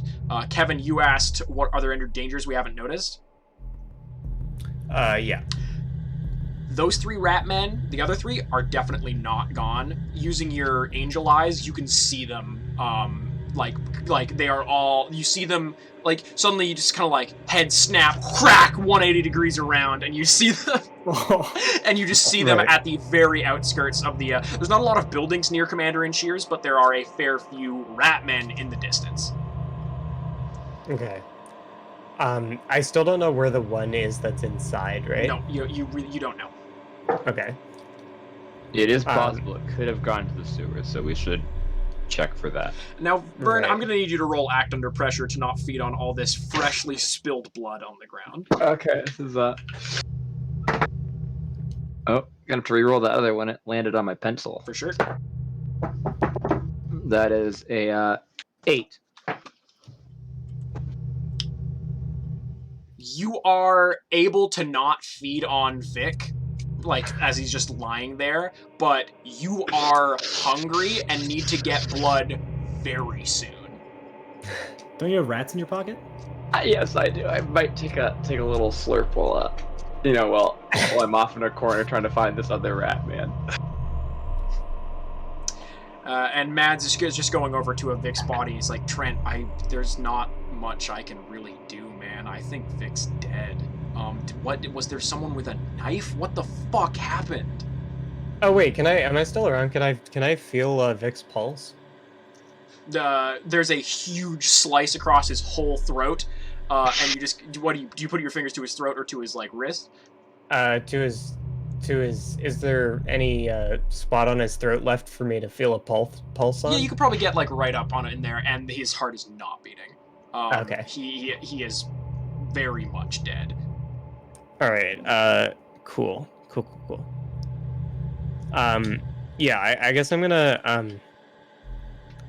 if right now, Vern is off somewhere, then you know what? The reasonable thing to do would probably be to stay with the people, but I'm also gonna go after go looking for the other rats. So you're going off outside to look for the rats. Vern, you're like looking around the warehouse. You're going to the sewer grate. Trent, what are you doing right now? Trent is in shock after just seeing someone he went to high school with get murdered in front of his face with a giant gash across his neck. Yep. Fair enough. He is completely quiet in like a folding chair next to his dead friend's body. Just looking down, like thumbs here, and like closed eyes, just not responding. For sure. We're going to go to Vernon first. Vernon, you go to the sewer grate in the kind of like back little corner of this warehouse space, and it is ajar. All right. I will lift it out, open, and try to spot any rat people. There are none immediately down there. You do see what appears to be there's a ladder that goes down into what is, like an access like tunnel, sewer style, and it is quite dark. Not that really affects you terribly badly.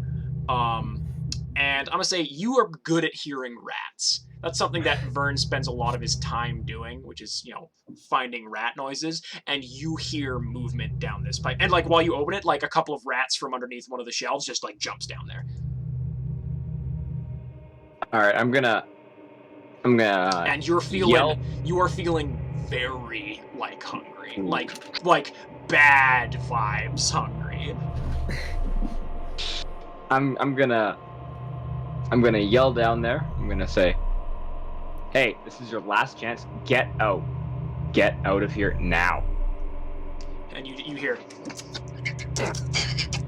rat noises. And then you hear scuttling and then nothing. I'm gonna go down. Vern goes down the ladder. I'm guessing, taking a bite of a rat while you go down there. Oh, of course, Yeah. taking a head off there. Yeah, making sure. The whole thing. Yeah. My man just ate a juice box on an empty stomach. Man just popped a Capri Sun, yeah. or a Rat-Pri Sun. Kevin, you see that there are 3 rats at the edge, 3 rat men, that is, on the edge of the kind of parking lot area, all looking out at you. And how far away are they? it's a pretty big parking lot, so about 30 to 40 meters or so. Okay. There's like a chain link fence or whatever, and they're like on the other side of it. Okay, I'm gonna use cast out evil on one of them. Okay, yeah. What's the actual writ of that move? I just I point at the middle guy across the parking lot and I just go leave. Let's see. Let's roll and see if that works. Oh shit. Hold on, I've lost a die.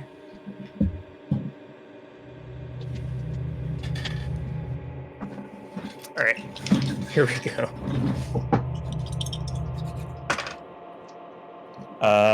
That's plus tough, right? I'm not yeah, sure. It'll say yeah. it'll say on the ability. Yeah. That's a 9. Let me- Takes a little while for the banishing to take effect. The creature has time to make 1 or 2 actions.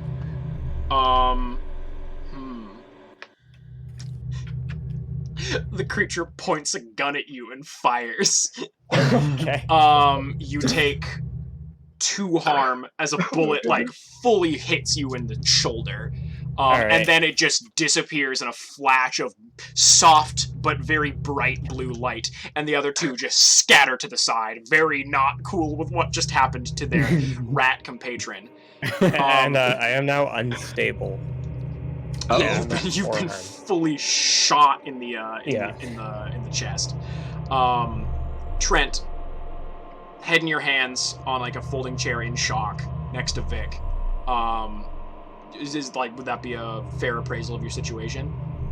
I'm gonna stand up and walk out of the store and start walking to Vic's house because I still have the keys.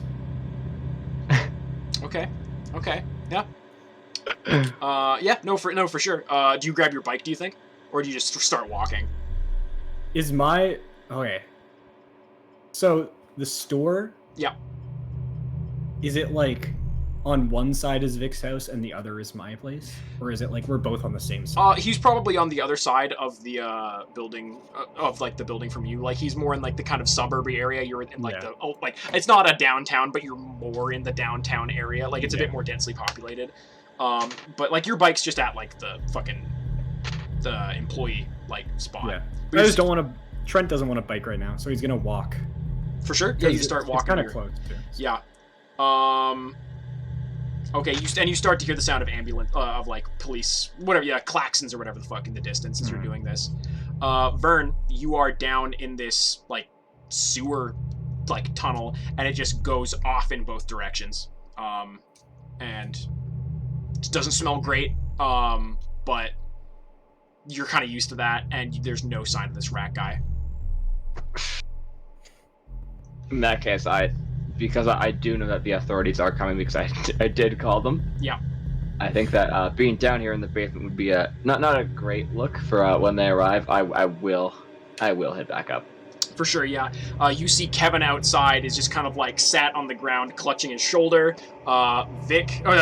Trent is nowhere to be seen, and Mads is like in the office, or it is probably on the phone with the dispatch person near the door. What do you do, Vern? I'm gonna head over to old Kevin, just cause gonna try to see what's up with him. Kevin is you're sitting there on the ground. You just got shot. Like, it's not like you're like dying or whatever, but like, it took the wind out from under you. Does Kevin bleed?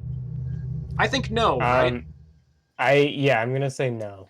Yeah, so Kevin, you see there's like a little pool. I'm gonna say Kevin's shirt looks wet, but it's not red. Yeah, there's like a little pool of water underneath Kevin, and Vern, you see that he is sitting there clutching at something on his chest. You don't see any blood though, and you did see all the kind of bullshit that was going on with Kevin earlier. So go for it. And you do hear the sound of sirens in the distance, coming closer, but they're still pretty far away. It's it's a small town. It takes a little bit for the dispatch to get there. I will note, as I was walking over to Kevin, I was shaking my head in disappointment that Trent had abandoned his shift before it ended.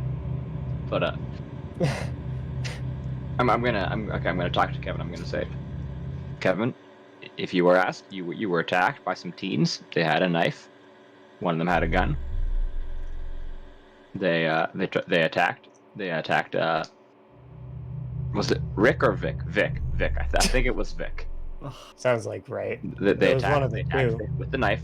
They got me with the knife, as you can see, and one of them also shot you before they ran off. All right, that is what happened. Nothing more. Fair enough. That's it's a good story. It's a good story. Fantastic story. And I think it's one that, if pressed, it is one that you should try to share with others. Yeah, and if you're pressed,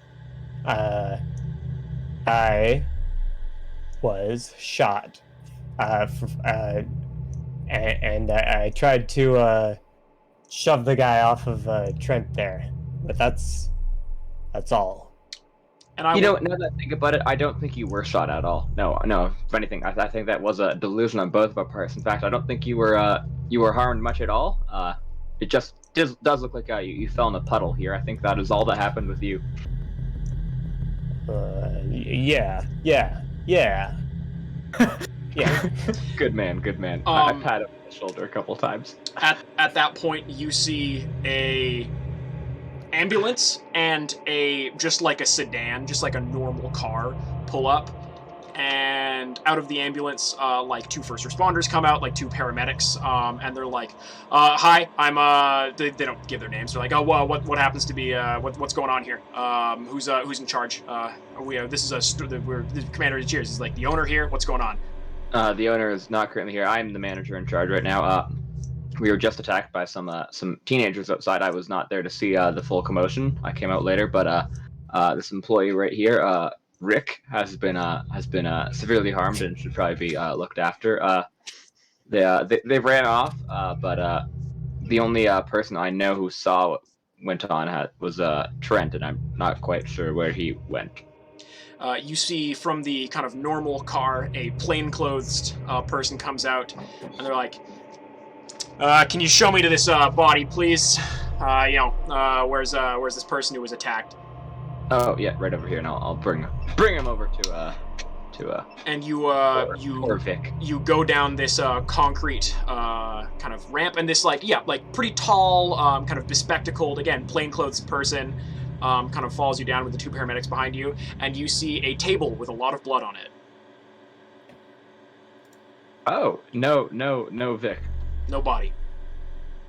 Oh, well, that's interesting. Well, I swear he was here. He might have, I believe I did tell him to lie down, so he might have wandered off. That would be very bad. And Mads comes out of the office and is like, Vernon, like, Yes. where is Vic? What, did you move his fucking body? He was dead, Vernon. I was outside meeting with the people. You're supposed to be looking at him. I was on the phone, Vernon!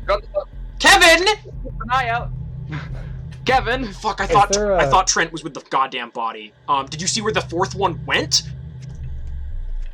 But is there a possible way that I ran could have off. All the teenagers ran off. They're gone. Kevin, you could have absolutely gone at this point. Okay, so Kevin's just gone. Well, where does Kevin go? I'm gonna say Kevin goes to Trent, because I can go to anyone I know well. For sure, right? we'll deal with that in just half a second. So Vern, you're with this, and this guy, like this plainclothes guy, pulls out like a badge. He's like, "Yeah, hi, I'm I have to remember my name." That's what ID is for. My name is I'm Detective Yinzer. So I'm gonna probably need to take you in for questioning. It's a good thing I was in town. So you're saying this was a homicide, and the person stood up and walked away. There were 4 people attacking. Yes, well... Did you confirm... Sorry. Were there 4 people, or did you see 4 people? There were 4 people. Okay, yeah. Do you have the direction that any of them went? Just off into the nearby streets? Yeah, they just scattered. One of them did run into the store quickly, but then I guess ran out. He sort of got spooked, all the machinery and whatnot. So I was preoccupied at that. I didn't quite see where the other 3 went. By the pallet jacks. All right, you're probably gonna you'll have to come with me down to the station for questioning. Is there anybody else injured that our 2 paramedics here need to be dealing with? Well, I did get a little scrape, but I think I should be fine. All right, yeah. And your associate, Kevin, was it the other manager? I would also like to speak with him if he was seeing what happened here tonight. Oh yeah, sure. He's should be just outside. And Detective Jimenez. Is that what I said? Did I say Jimenez? No, you did not. Yinzer. So. Detective Yinzer walks inside. Is like, Mr. Yes. Sorry, what was your name? Mr. Roberts. Mr. Roberts, you've been seemingly feeding me a fair bit of misinformation tonight, as Kevin is also not here. I would like you to... A second ago. Yeah. All right, well, now I've got 3 missing employees. Yeah, this is, where Kevin went. This is a, It was just out Do you ever know where Kevin goes, Vernon? Of course I don't know where Kevin went. And the detective says... Now we don't know where Trent is, don't know where Kevin is, and now we don't know where Ricky is. Sorry, we have 3 missing people, 1 of them dead, 2 of them the only people who saw this crime occur. Yes. Alright, this is obviously a crime scene. I'm gonna need you to not touch anything going on. All of your employees need to go into your break room. I'm gonna need to bring it. And he just gets on his phone. And we cut over to you, Trent. Trent, you're having a bad night. I grabbed my bag from the break room. Cool. Yeah, makes sense. Yeah. And you are just kind of walking down. It's a warm evening. It's California. There's a bit of a wind coming from the ocean, and you're just walking down this kind of quiet street. And I am not hurrying. Yeah, no, for sure. I am and then it's weird. You don't get a lot of rain in a cabaret. Like you'll get you're a little bit every once in a while, but you feel like you felt like a drop of rain on you just now, which is cause for pause. Yeah, of course. But nothing crazy. And Kevin, you are here, but you probably appeared a few paces behind him. Mm-hmm. I jog up to him, put my hand on his shoulder, just in a trying to be comforting. Hey Kev, what's up? Sorry about the kid.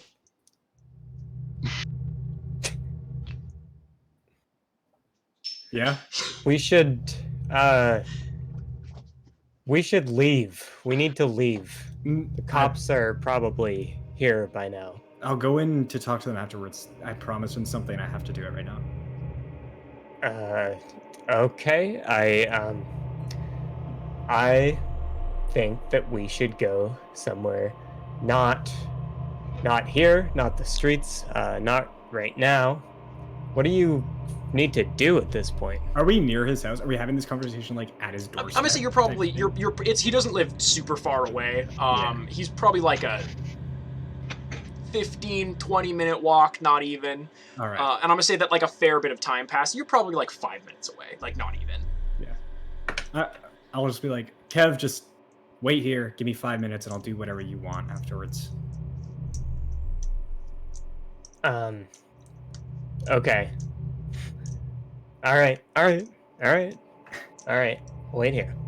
I'm gonna go. Yep. You walk down the street and you see a truly you've maybe been to Vic's house a couple times.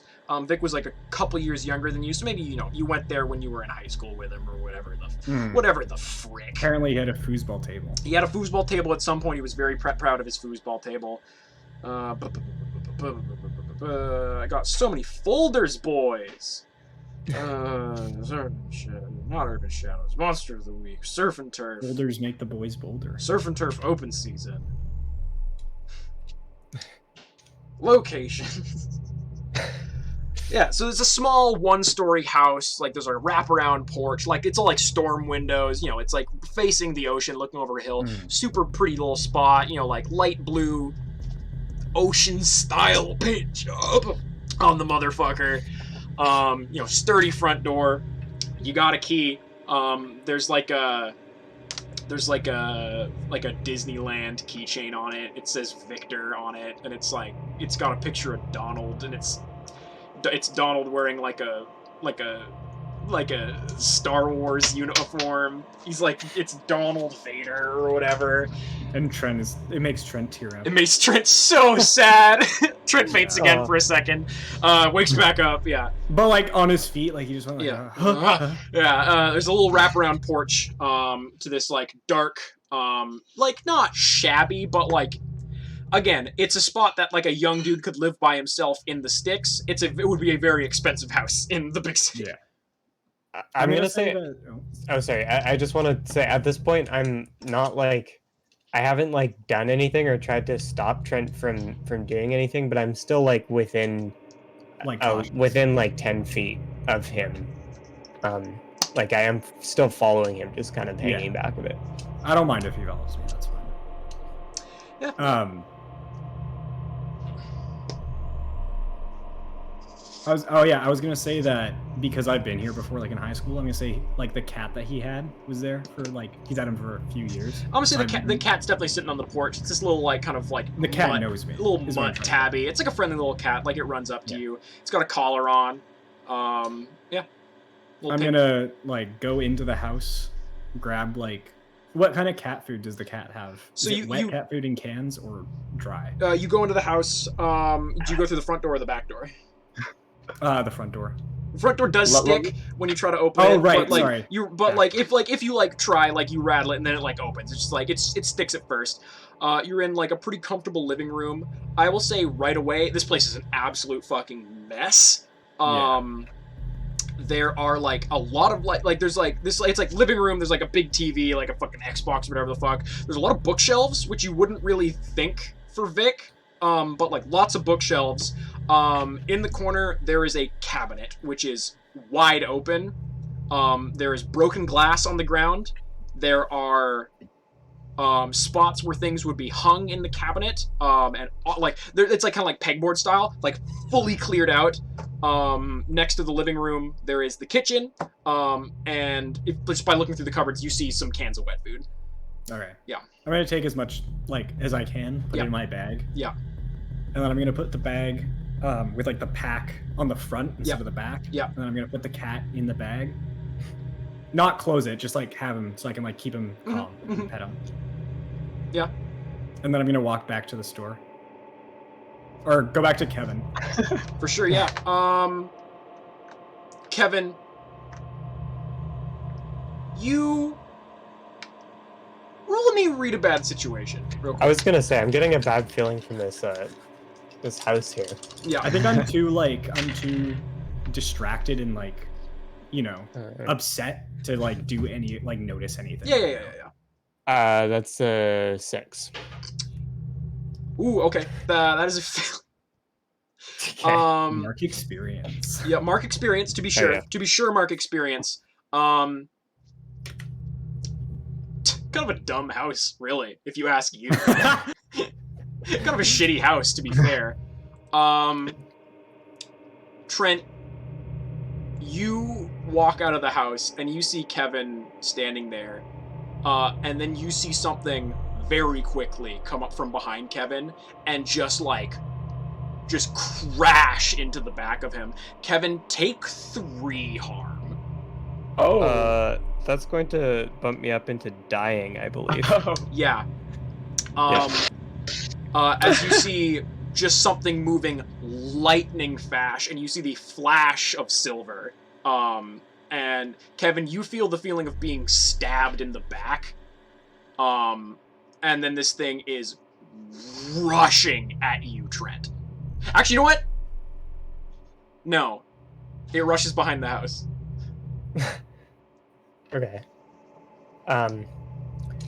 Can so okay, wait. What does it mean to be dying in the context of like Yeah. what am I? Let me take a quick look at the character sheets. Oh fuck, that's not what I want. It's on my desktop.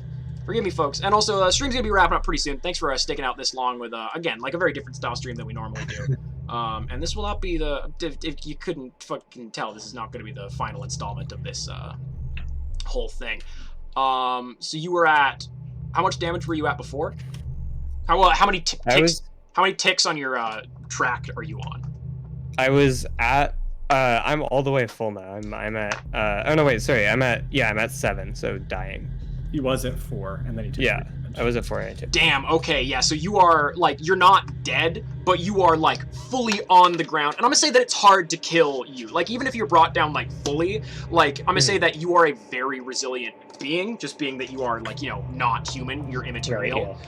But like I can be incapacitated, but yeah, like not super easily. like it'll take you a while to come back, maybe. But like unless certain conditions are wrought, it's very hard to kill you. But right. what definitely felt what silver feels like when you're stabbed with it. You've been in a few magical wars probably, and you were just stabbed fully like base of your back with a silver knife, and you are on the ground. And you just see Trent, you see Kevin is just lying there on the ground, and there is a pool of water forming around him, and it is just like gushing out of him, and he kind of looks like desaturated almost, like his hair is a bit less blonde, his skin just kind of looks like what Henry's webcam looks right now. He looks washed out. He's emitting and he's like emitting a faint light. Wait, how does the divine armor affect harm? He's not wearing. I'm not wearing. He's not it wearing his. Oh, you're wearing your armor. I don't wear it to work. It's like a whole not thing. like a subtle thing. It's yeah, like, I think you can probably like summon it and like put it on like weapon style, but like you never said that you did. No, I didn't. Yeah. What does Trent do? Yeah. Trent's first instinct is because we're on the beachfront, right? Yeah, pretty much. Like you're like again like a 4-minute walk from the water. Yeah. I want to put like my bag down on the wraparound porch gently. Yeah. Meow. Grab Kevin. Yep. And just like, because I see the water and like, I'm just like, he's losing water. Mm-hmm. Probably not good. I'm gonna probably cut you not off good. Let's right do there this. because you and just I like jump. You grabbed me, right? Like you're. I'm holding you princess style. All right, I'm gonna use angel wings. I can take you with me, but I have to roll to see where if we both end up in the same place. As soon as you grab me, I just fucking disappear us. Hey man, take a -1 to this. Fair enough. That should be plus weird -1, so it's just 7. Okay, so either we're all separated or we all appear in the wrong place. We still leave. It's just we're not. I'm gonna say I was intending to take us both back to my house. You are like far out in the water. Okay. If like both of us? Both of you Yes. appear like the shore is visible, but that's about it. Okay. And I will say that you are feeling a lot better as soon as you kind of hit the ocean. Like you feel that. Yeah. You know what? Actually, you know what? Fuck it. Heal 1 harm. Okay. Just for being like out in the water, but you are doing poorly, and you. Yeah. I'm gonna say you both see. You are. You know what? Actually, you know what? I'm gonna say that your house is pretty far away from like the town, so you see like the lights of the town like distantly, because again, Cabaret is a town that's pretty light at night, and you see that you are near your house on out in the water, Kev. Okay. We're gonna cut to Vernon. Now Vernon, this detective is just kind of like going through everything, like asking you some like real like fucking like basic questions about everything. It's like, and can I get some ID from you, sir? Oh,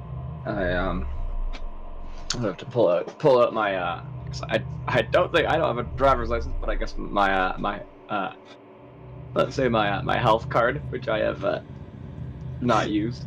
For sure, but you got one just in case. Yeah. I got one just in Because it was case. the easiest piece of ID to get. Yeah. Yeah, he pulls it. He's like, okay, Vernon Roberts, age 35. 35. No, that's 65. Oh, I see. Either way, it's not. Sorry, shouldn't judge. Shouldn't judge. Christ, man. You see how skincare products I here? was attacked by someone with a knife, and now you are insulting my skin. This is very unprofessional. Yeah, I guess it'll make you sallow and sickly and scaly. Yeah, for sure. Can you just run me through? So there were 4 assailants. 4 assailants. Yes. Why were people near them? Like, did they come into the store? What was going on there? Not entirely sure. From what I heard is that they were just sort of loitering on the property. I believe a couple of our employees. I know Trent was one of them, and I think Vic, that's his name. The other one went out to scatter them, and then at that point, I was in the basement taking stock of the beans when I heard screams from Trent, and I rushed outside, and I see that Trent has engaged the assailants in a melee of sorts, and I immediately try to call them off, and that is when I phoned 911. All right. So again, you'll need to come into the station tomorrow morning to fill out some. Will that be an issue? If you want, you can come with me right now, but I assume that you would need to be doing some work around here. Obviously, not mopping anything up. We need people to come down here and assess the scene. Would it be possible to do it tomorrow evening? I'm rather busy in the morning, if you don't mind. Yeah. You'd be surprised how often that comes up. For sure. Come down the station tomorrow night. If you can, do you have any way of contacting this Kevin or this Trent? Because they will also, I don't want to put out an APB on these guys, but they need to come down for questioning if they saw this whole thing happen. And I will say that it does not look terrifically not suspicious that they fled the scene of an actual murder. Yeah, proposed murder, because again, the murder victim stood up and walked away, which happens, I suppose. Yeah, their contact information is in the system, so I will reach out to them. All right, yeah, just my phone is ruined. Do make sure you do. And he passes you his card or whatever. I guess detectives have cards. This is Detective business card. It's Detective Theodore. Oh God, what's this dude's last name? Oh. Starts with a Y. Detective Theodore Yinzer. He's like, pass you his card. Yeah. Contact me. I'm gonna just keep mark of everything going on here, and just don't leave town. Obviously, if you do, you'll probably be arrested. Yeah.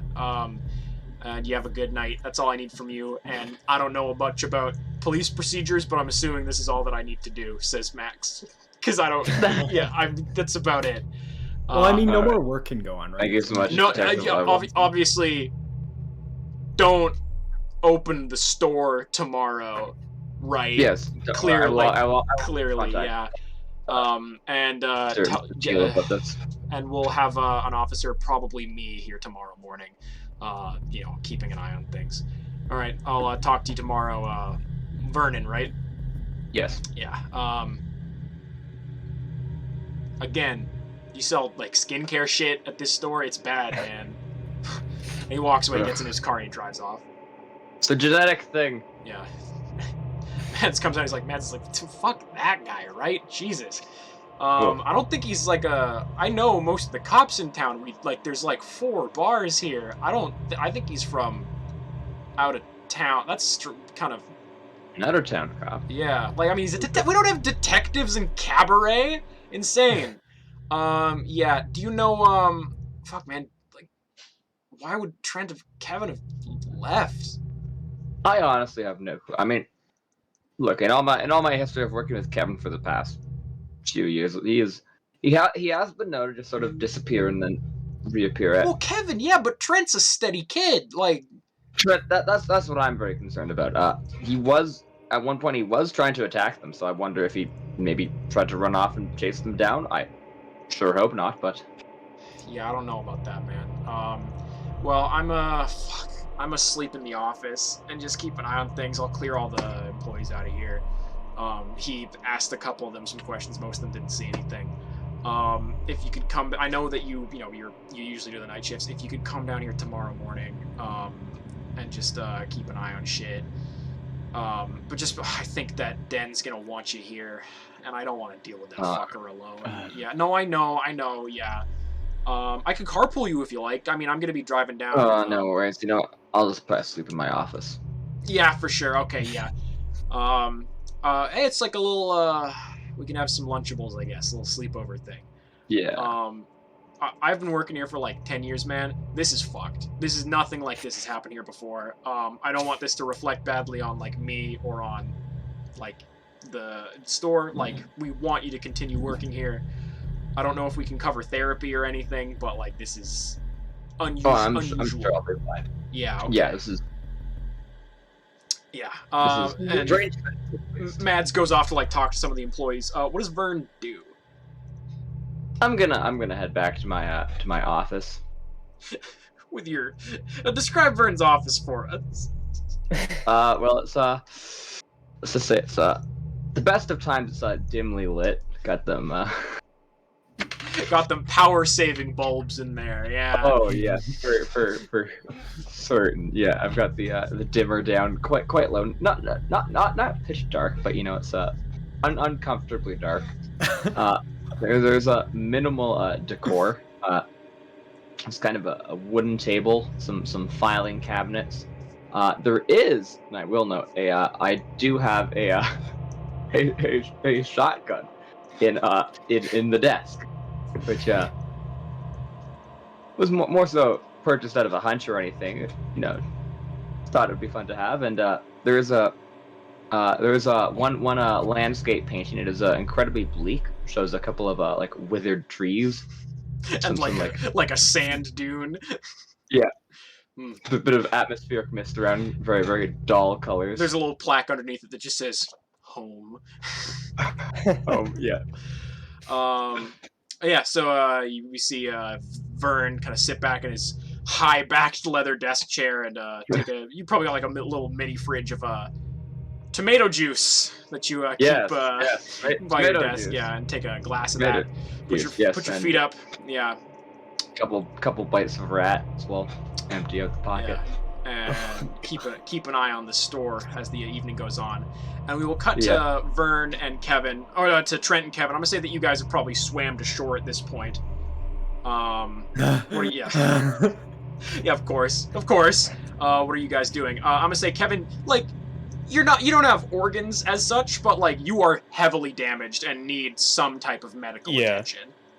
Are we close to my house? Yeah, you're you washed up on shore like right by your house, I'm gonna say. Okay. But it definitely fucked with you guys to like the saltwater is decent for you, but Trent's tired. I'm pruny. Oh, and the cat too. Can we just I opened a thing of food for the cat.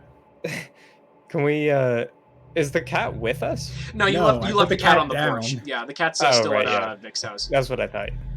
Would I be able to, like, at this point of like, would I be able to medicate at all, or like sleep on this, or do I need to be like heading towards the hospital? You can sleep on it, and it'll make it like better, but I'm gonna say that you need medical attention for it to like stabilize your wounds. Like, you have like a very deep wound. Like, you were shot once in the shoulder. You got 2 pretty big holes in you.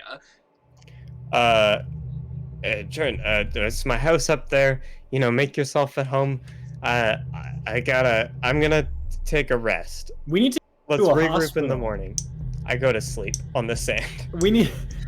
I just close my eyes and drift off. It's, I guess, unclear whether or not I've died or not. Kevin, do you think that you have somebody in town that like can treat your wounds if you ever fucked up? Because the hospital probably would raise a fair few questions, right? And it could be someone like at the hospital. Yeah. Yeah, probably. I don't think I would have been able to, like, not... I'd say I probably get injured semi-often. So, yeah, I would probably have someone. Yeah. For sure. Yeah, no, that makes sense to me. There's probably... I'd say that it's probably, like, a spellcaster of some kind. Someone aware of, like, the spooky things in this world. So, that's just something for you to keep in mind. And as we kind of are at the scene, and we'll be ending stuff off here, but I will say we pan out, and we, the audience, see a figure standing in the bushes. They are holding a hunting rifle. They are flanked on either side by two hooded figures, and they are looking very intensely at these two figures on the beach as they lick their wounds and commiserate with each other. And then they disappear into the brush. And that, my friends, was Surf and Turf Open Season Session 1. To the 15 of you that stuck around this long, I would like to thank you very much. We're going to be doing our usual kind of like cleaning of house style things. Not sure when the next stream will be. I'm probably going to do like a video game stream in between this and the next one. How are you guys looking for next Monday? Should be fine. I'm gonna say tentatively. Yeah, for sure. And I'll confirm with my viewing audience more concretely before then, and like confirm with you guys off air. But just saying that it's within the next 2 weeks. I would like to do another session of this because I want to continue this arc. Surf and Turf is the name of this kind of like thing I'm doing. Open Season is the current thing we're dealing with. People in chat, how the fuck was that? Give me tell me your thoughts. Did this work? Is this something that you guys would like to see again on stream? And for the you three, like obviously, thank you so much. This was a dream. You guys, this was so. It's like I pitched this to the kind of the group chat that I was in, being like, hey, is anybody gonna be down to do a quest live on air? Is there anybody who'd be down? And these three were like, oh, I mean, yeah, that'd be cool. And then I explained the system to these guys, and I was like, yeah, pick which class you want to do. And the fact that I got normal man, angel, and vampire fucking it destroyed me. It's like such a funny little cast of characters. The music was all done by friend of the stream, Measly moderator, and Kevin, Henry Hoffman.